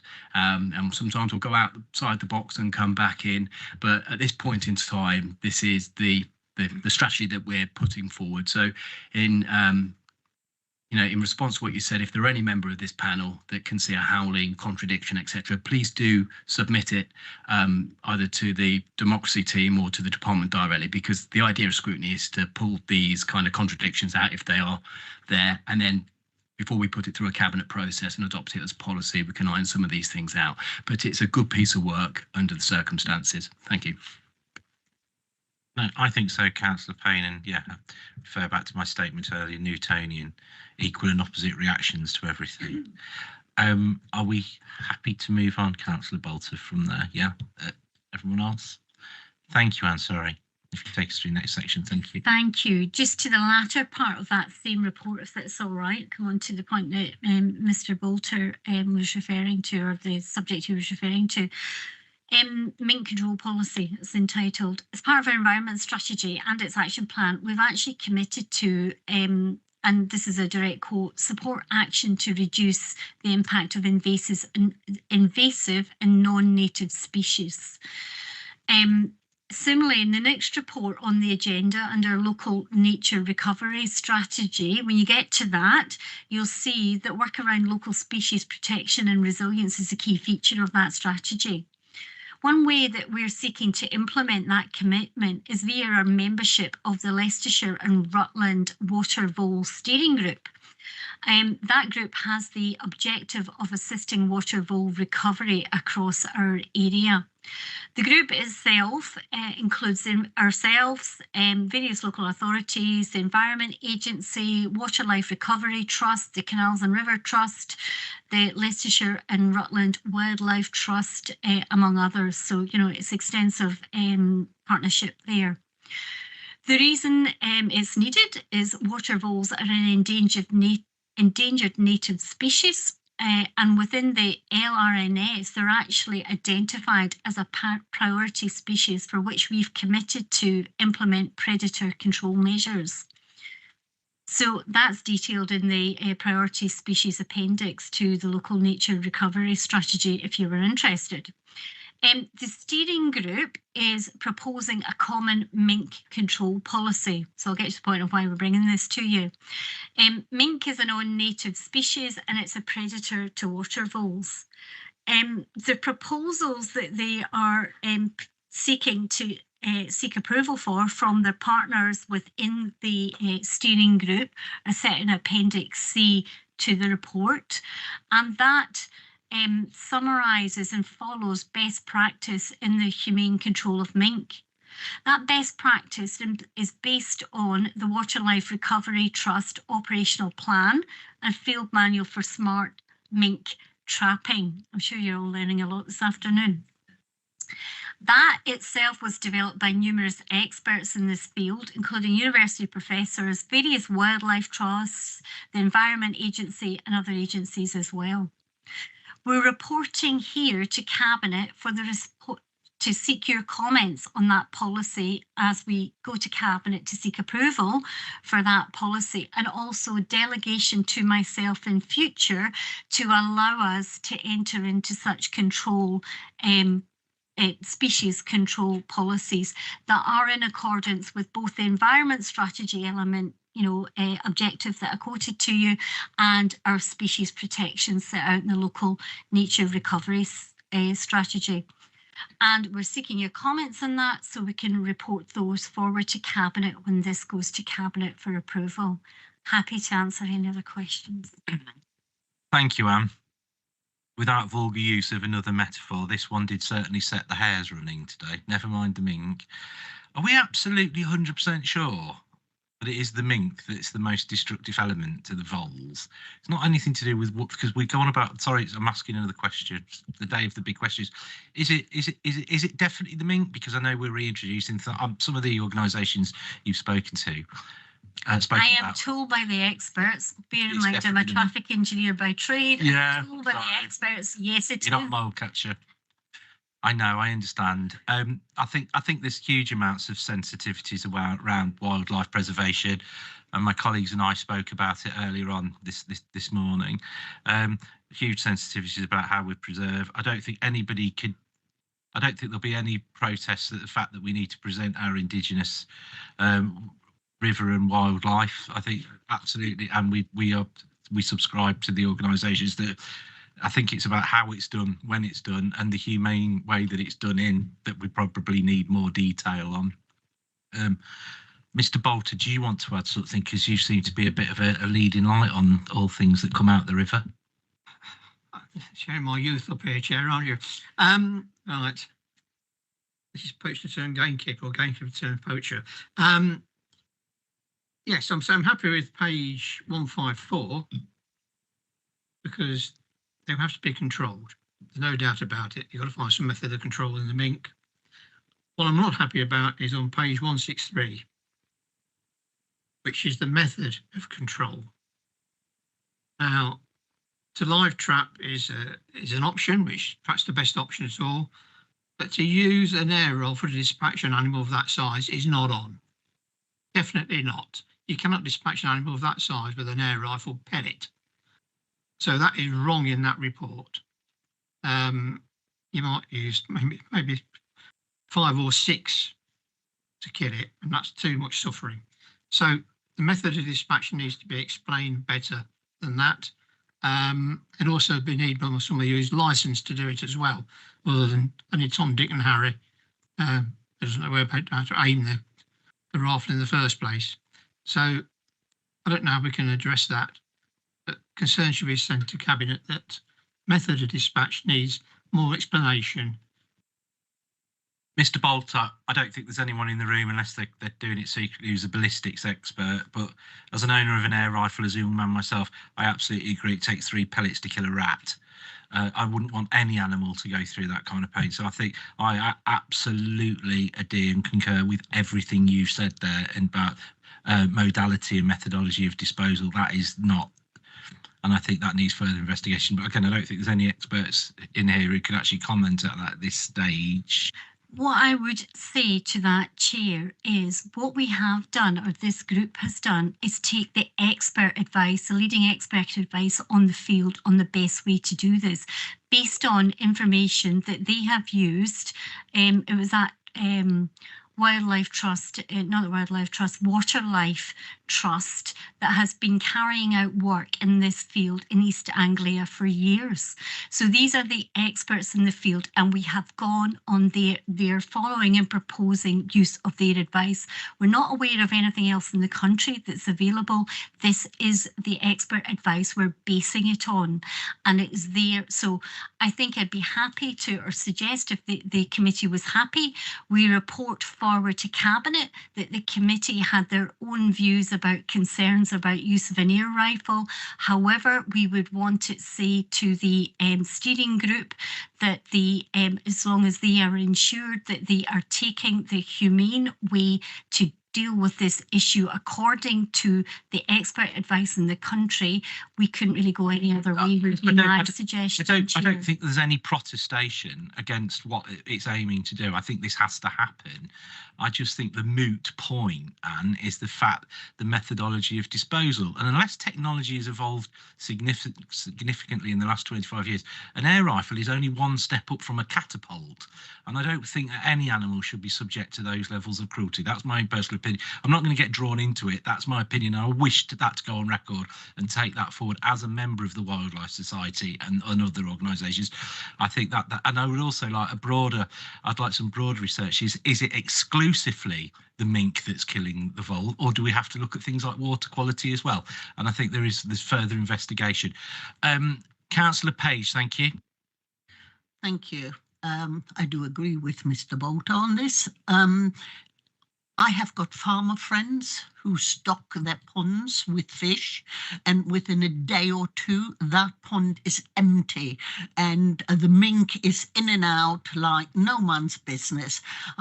We know that herons also fish out of the ponds, but it is minimal what a heron takes in comparison what a mink kills. And I'm no authority, but I do know one thing. I do appreciate that the experts and I think farmers and everybody would agree that mink needs to be controlled because they have bred very quickly. However, they may be expert on all of these things, but I don't think they're expert in killing, because at the end of the day, I'm a counsellor, but I've seen people with air rifles, and unless they are tremendous marksmen, and you said to hit, I think it is virtually impossible to kill anything humanely with an air rifle. So I agree that this needs to be looked at, because I wouldn't want to be a part of, well, I'd just like to agree with Councillor Bolt here. Thank you, Councillor Page. Thank you. Thank you. Councillor Payne, thank you. Yeah, whilst the debate's been taking place, I've quickly Googled and it's on the British Association of Shooting and Conservation, which is the national organisation. And I don't really want to read this out, it's not appropriate in this public session, but I do refer members, if you are interested about this particular issue of dispatching mink, there's a whole paragraph, and it sets out right at the top, it is recommended that an airgun rather than a firearm or shotgun is used to dispatch any mink caught, and then it goes on to the reason why that is and the method that should be used. Now, I'm not an expert, clearly, but there seems to be information online to try and contextualise the reason for this. But again, I'm happy when we get to Cabinet to take the assurances of the appropriate people. Thank you, Councillor Payne. I'm very conscious, guys, that we can go green laning on this one we can go completely off piste about this, and I don't wish that to happen. In précis, I think what we're saying is, yes, we absolutely adhere to that mink has to be controlled for all the reasons that my colleagues, Councillor Page and Councillor Bolter, say. They are destructive, they're non-Indigenous, all the other bits and pieces. I just think for our own constituents and the people we represent, we need to be very clear that what we've endorsed in terms of termination of the animals is correct, moral and ethical. That's all it is. All the other points are I completely agree with. Councillor Page, please. Yes, like I said, anybody wants to see the, you got to be absolutely fantastic to hit anything with an air rifle. But what concerns me, on page 167, we are talking about an American mink control policy. So why have we got an American one who like their guns and their air rifles? So I like to have that investigated as well. Councillor Page, I just think this is another rabbit hole we could be going to. How the American mink arrived in the UK, I'm not entirely sure there's an expert in the room who possibly answer that. I'm looking to officers to throw me a lifeline here. I just think we could be in danger of going wildly off topic, quite literally. I'm going to take a comment from Mr. O'Brien, if that's all right, sir. Thank you. My is that the American mink was introduced in the 50s and 60s for its fur, and it escaped from those fur factories and has spread around the country and has become an invasive non-native species. So human error. There you go, Rosie. What Mr. O'Brien says, it got a croggy from a red squirrel, the grey squirrel. Nice. It was introduced. It was introduced as part of clothing manufacture. Let's leave it to the officers to deal with. We've said our piece, and I'm sure they address it. Yeah. Can we move? Can we move to next business, colleagues? Thank you. To conclude, Mr. Payne, as lead member, have you anything to add on any of the points that we've made in relation to this at this stage? No, I'm sure the points will be covered off when it comes to Cabinet. Okay, so the recommendation is we're asked to make note of the report and comments made by Member State, and they'll be presented to Cabinet on the 7th of February. Are we happy with that? Thank you. Oh, it's a very good report as well. It's very excellent. Thank you. So I think this is the last item that we have. Pages 213 to 404. It's going to be presented again, once again by Anne, Director of Environment and Transport. And this is the draft local nature recovery strategy. Now, I personally think this is an excellent report. I think it's relatable. I think it's very, very colourful. I think the design, the layout, the pagination, everything under it is very, very good. There's nothing about minks in it at the moment, but we can always add that for you later, Councillor. Okay, so this report is present to the committee the draft local nature recovery strategy for Leicestershire, Leicester and Rutland for comments from us all. Thank you. Chair, if it's all right, I'm just going to hand over to Joe to introduce this one. Please, thank you, Joe. And I will not be mentioning mink at all, though they are in the local nature recovery strategy in reference, but I feel we've fully discussed that this afternoon. Right. Okay, so the purpose of the report this afternoon is to share the draft local nature recovery strategy, which is for the county council, the city council and Rutland. So it covers that LLR geography with the committee and seek views on it as part of a wider public consultation, which is currently ongoing and which was approved to go out to consultation at Cabinet in December. So the report builds on a past report, if you will recall, back in June of 2023, which explains the County Council's role as what's called a responsible authority, and we're required to facilitate and lead in the production of this document. It is a new statutory duty under the Environment Act of 2021, and the new duty builds on existing environment strategy aims and objectives linked to biodiversity, habitats and environment. And it also supports the strategic plan and some net zero actions as well. So the draft LNRS looks to identify nature priorities for the area, and it's sort of a mandatory spatial way of mapping. I don't know how I did that, but I'm impressed with myself. Mapping the most valuable existing areas for nature, establishing priorities and map proposals for specific actions at a landscape scale in order to drive nature's recovery and wider environmental benefits.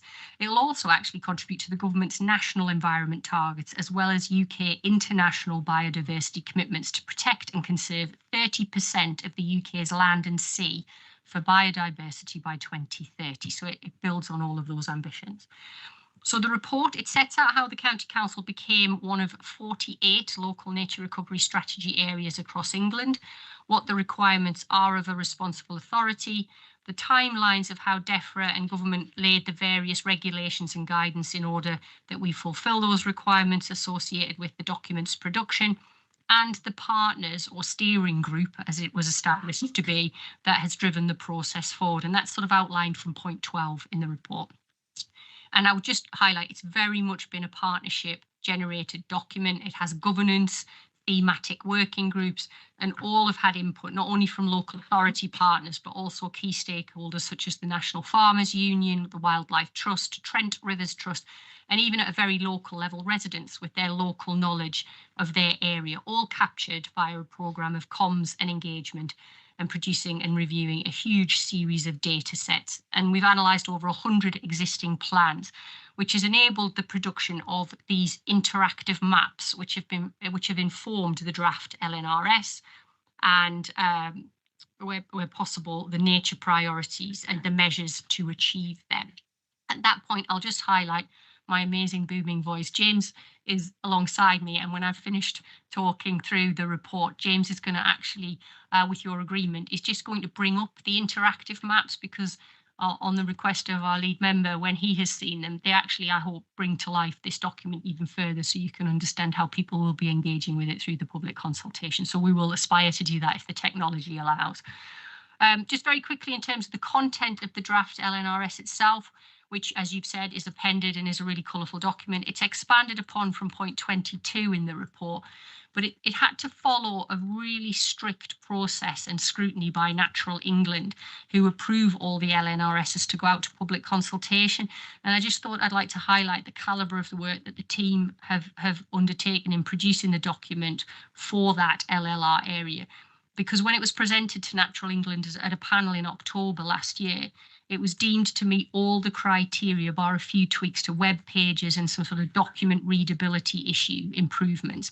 And of the 5 that Natural England had considered at that point, Leicestershire's LNRS was the first to secure approval to go out to consultation, and that was in November. And it wasn't subject to any formal pause. So a real credit to the team.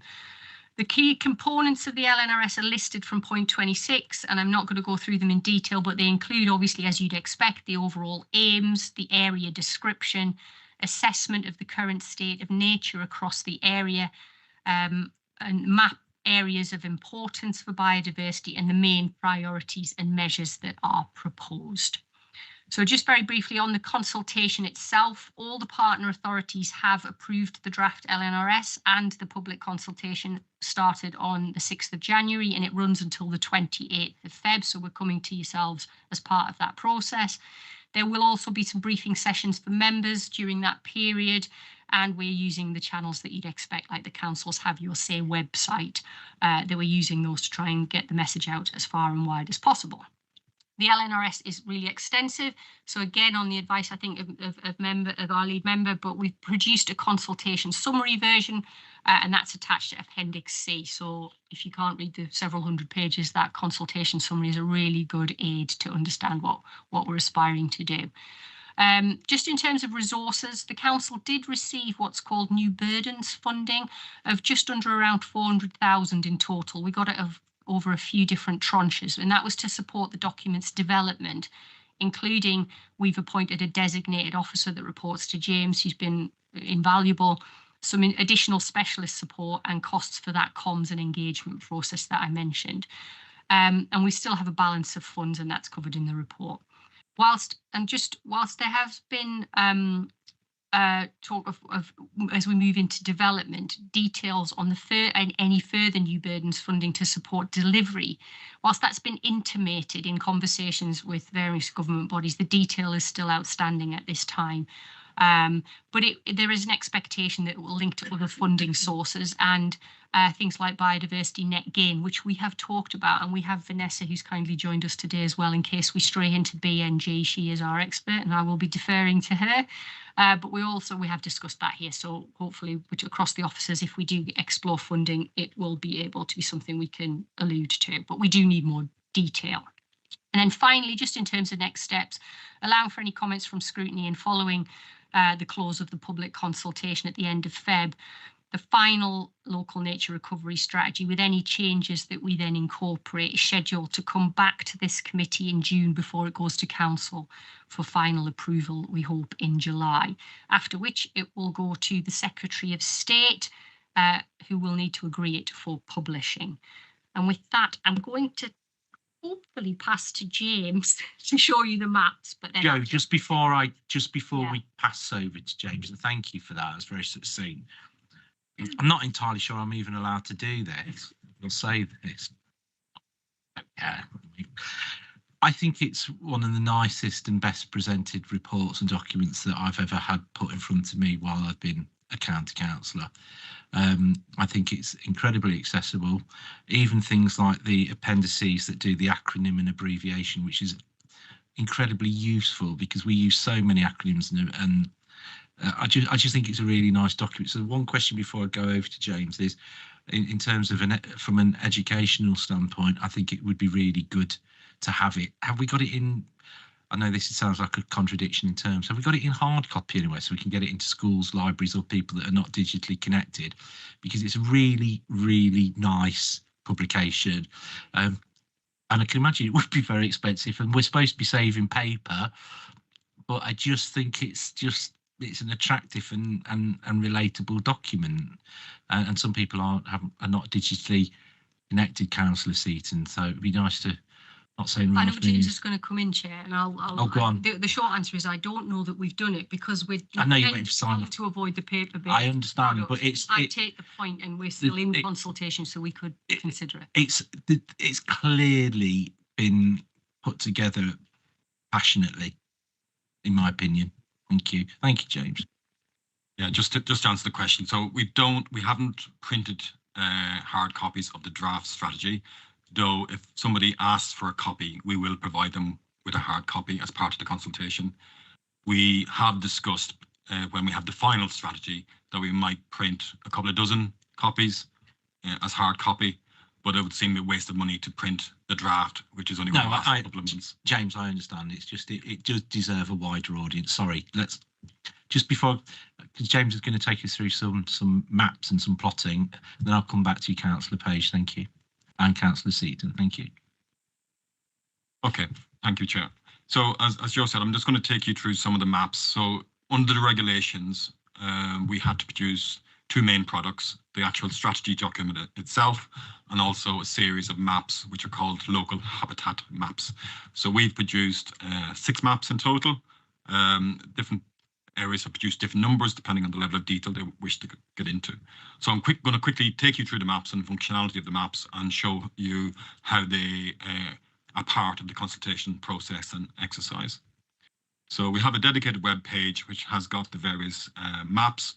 At the top of the page, we've got kind of background information explaining the background to the local nature recovery strategy and detailed instructions on how to actually use the maps themselves and what each map is meant to display and what the different contents of the maps are. I won't go through that now in the detail, but go on to the maps themselves. So this map here on the screen is the initial local habitat map, and that is showing where the existing designated sites are across the area. So that's your sites of significant scientific interest, your local nature reserves, your local wildlife sites, etc. And that equates to roughly about 7% of the land area. So they are the existing important and protected sites of the area. So that's our starting point. So the whole idea is to protect and improve those and expand and better connect those where possible. The next map then comes on to what's called, in the jargon, the areas that could become of particular importance for biodiversity and wider environmental benefit. So this is the exercise we went through with the various experts and organizations and going through the 100 and so strategies and analyzing all the evidence and the data and all the rest. And that has to produce this map here, and the shaded areas represent, based on the current best available data and the expertise and knowledge of the various people, the landowners themselves in some cases, the local residents, etc., where are the optimum opportunities to recover nature, to protect, enhance, expand, better connect nature. And in general, those areas cover where the river hydrology of the area. As you may know, the Leicester Rutland has got a lot of water, and we've seen that in the last couple of weeks with the recent flooding and so on. And a significant proportion of the area is within flood zone. So the flood zone 3 makes up a significant proportion of where the opportunity lies. We've also identified land which is of low agricultural grade, that isn't necessarily productive for food production, etc. So that also provides opportunities. So we've tried to avoid where there's going to be land is needed for food, where land is needed for housing, for development, for roads, etc. And looked at the remaining land to see where opportunities might exist to better connect to the phrase is bigger, better, more connected nature.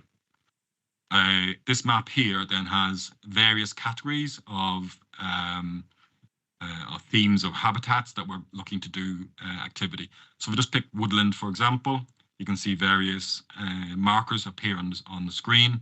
If you click on the marker, it then explains what the area that particular marker covers, what priority habitats are within that area, what the priority that is going to be addressed within that area, and the range of measures that were proposed within that area to meet the various priorities and objectives of how we can improve carbon nature in that area. Not just nature, but also provide wider environmental benefits in terms of carbon carbon reduction, climate adaptation, health benefits, and so on as well. And you can see there at the bottom is a list of some of the wider environmental benefits we're looking to achieve within that area. As I said, there are, let me up the screen. You can switch on and off, toggle on and off the different habitat areas depending on what your area of interest in.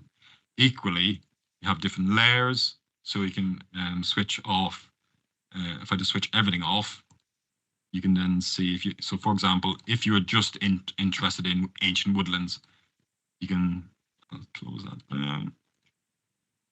You can then see on the map, if I move it over, where those ancient woodlands are, you know what I mean? So it gives you that flexibility, interactivity to focus on your areas of particular interest if you wish. Okay, so that's the areas that could become of particular importance for biodiversity and wider environmental benefits. And that makes up roughly 35% of the land area. So you can see where we're trying to move from 7% to 25%. And that's going to take decades and decades and decades to achieve, but it gives us a target to aim at. And that will ultimately contribute towards the national environmental targets and the global commitments for biodiversity and nature and so on. We then have another third map, and this is the interactive map that people can engage with and make comments on. As of now, we've had 88 contributors so far. So people can look at the other maps and say, there's an opportunity to do something here. I'm going to take a risk and click on one of the markers, and hopefully it doesn't say anything that we don't want it to say. Yeah, so here's somebody's put a comment on. Reek Valley is an important corridor with opportunities for flood management as well as being an important linkage route. So we'll use that information to form, or it might echo or support what we've already got within the document. I've clicked on some of the comments before, and some of the comments have said, oh, there's an opportunity to do this, and that's stuff we didn't know about. So we can add that to the final document and so on as well. So it's a place for local knowledge and local people to make suggestions of other projects or other activities that could be done. That's the interactive element that will support the consultation exercise. I'll just quickly move on to the other, some of the other maps. So we've done quite a detailed analysis of the urban areas across the area, and where we identified, if I just click on Hinckley, for example, here. So we've identified where there is existing green spaces, blue and green spaces, but also identified where there's opportunities to improve, better connect, add value, to do better within those spaces. All of this has been done in consultation with the relevant district and borough councils and with the planning colleagues there as well as local knowledge and so on as well. And this can feed into the local plans and local planning system, and allow people to make suggestions and changes to and improvements to nature in that area based on the best available evidence and so on as well. Moving on to the next map. So as we all know, flooding is a particular issue for the area. So this particular map shows the flood zone 3 areas across the region, and again into the different colours of the different catchments that exist. And again, people can switch these on and off. Yeah, you got different layers. You can switch flood zone 3, as I said. Floodplain reconnection potential. So that's the little orange shape on the map. And again, working with our colleagues in the EA and the Wildlife Trust, sorry, the Rivers Trusts, we've identified potential projects that could take place along the river system to hopefully reduce flooding, but also have other environmental and biodiversity and nature-based benefits. And the last two maps then are our priority species. We got one map that shows where the fauna is, so various mammals and so on, and they're shown on different colours in 2 kilometres grid squares. Again, some of the species we identify are rare and protected species, so we don't want to tell people exactly where they are in case they go out with their air rifles and do stuff that we don't want them to do. So we've limited it to 2 kilometre grid squares. But again, you can switch on and off the different species. So if you're interested in glowworms, hopefully this will show up. You can see hopefully the the purpley coloured circle near Rutland go on and off. So there is a habitat of glowworms around Rutland Water, and they're a protected species, and we want to do stuff in that area to have more of them, so people can enjoy them in the evening.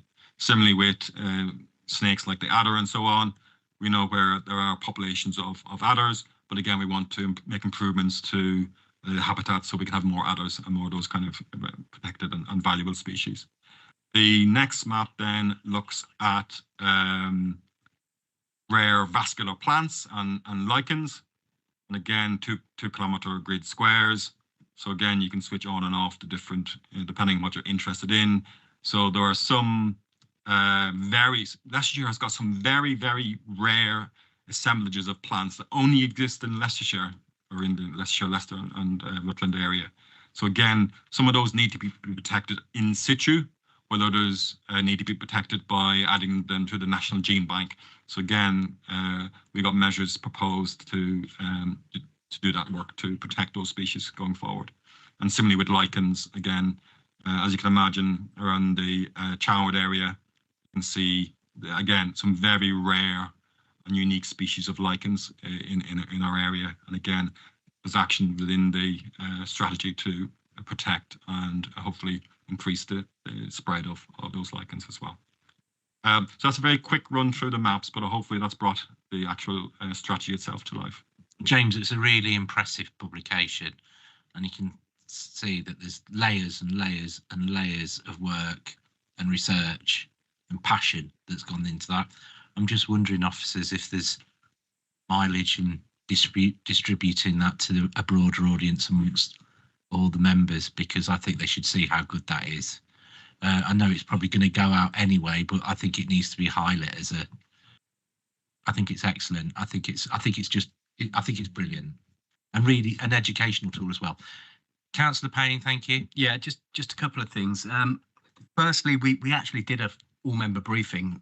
We were privileged enough for the government to designate us as one of the authorities to lead on bringing this strategy forward. It's taken some time, and we're also very grateful that the government forward funded it. I think it was just under £400,000. So it shows when you have resource, what kind of work can be done. But, be under no illusion, the task set and for the officers and the council as a whole to bring all of these partners together, you can see them all in the report, all to feed into this overarching strategy, and then to have the innovation and the mindset to try and make it interactive, backed up by proper, easily identifiable and understood information.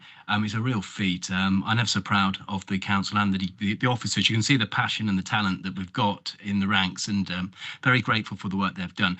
In terms of the next steps, in terms of members, I think you make a great point. Very happy to propose to the leadership that we have another all-member briefing, maybe on the consultation document as has been pitched to the Environment Scrutiny panel today, just to raise the awareness. But the point of bringing it to you is to say that it's going out to consultation and invite members of this committee to have a say on what's before them. Thank you. Thank you, Councillor Payne. I just think work of that quality is well deserving of a broader audience, and I'd like to thank you for your commitment, and it's evident in the amount of work you've put into that. Councillor Page, please. Well, thank you, Chairman. I don't want to reiterate really what you have said, but I couldn't agree more, because I make notes, and the first thing was, firstly, it demonstrates what good partnership work can do. Secondly, I thought it was tremendously educational. But for me, it is... Honestly, I really feel proud when I looked at it, because I thought this is what this committee is all about, what we are all about, because I can't change the world with bringing this country to zero emission. I can't change the world by, arguing over batteries. But with this, we can actually make a lot of difference. And I think this is, I'm getting very passionate, but I felt like this. Now, it raised the importance of farmland, especially in this volatile political environments. It raised the importance of floodplains, and and I think this is really, really important. I think this is what, for me, environmental and being an environmentalist is all about, the little things, where we can really make a difference. And anyway, I think well done, team. I think it's absolutely fantastic, and maybe we could have it as an email attachment. Maybe Aqua can circulate that first, because it's really difficult to go through it on ModGov or on whatever. So if we have it as an email attachment, not only can we circulate it to our parishes and say, do you want to feed into that, but for me, I'm a Luddite, so it's really a lot easier to go through it. So thank you again. I think brilliant piece of work. Thank you, Councillor Page. Absolutely. Councillor Seaton, thank you. Well, I'm not a gushy person, so I almost feel embarrassed for you for listening to all that. I'd be mortified if it was me. I'd want to hide myself away. So I'm not going to comment on that at all. I'm the chair of the trustees of our community library, and probably we've not got that many left now. So probably it would be nice to have a copy to keep in the library when it's finalised. And a question on the interactive maps, whether I was not listening at the time, but they're not on this draft copy, are they? To pick up on, or were they? Yes. Sorry, apologies. Within the pack, there was a link to the interactive map as one of the appendices. All right, so it's on a link on there. Okay, that's fine. I was looking for a map itself, and no, it's on a link. Thank you. Thank you, Councillor Seaton. Mr. Hunt, Mr. Balter, is there anything you'd like to add at this junction? Microphone, I can't hear you. I can.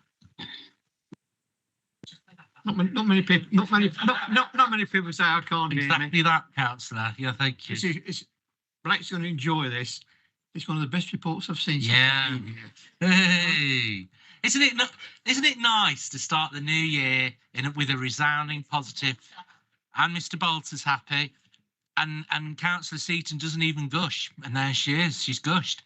So, well, you did a bit, Brenda. You did. It was very. I think it was universally very, very positive. And I think that almost, for some of you, it'll be a welcome relief. Brings us to the relief, some relief to the end of the meeting, unless there's anything anybody else wants to add. Inclusively, the next meeting for this committee is scheduled, and I very much look forward to seeing you on the 12th of March this year at 2 p.m. There's no other items that I think are urgent. So, with your courteous permission, I'd like to close the meeting. I'd like to thank the officers for a very positive meeting and wish us all a safe journey home this evening. Thank you.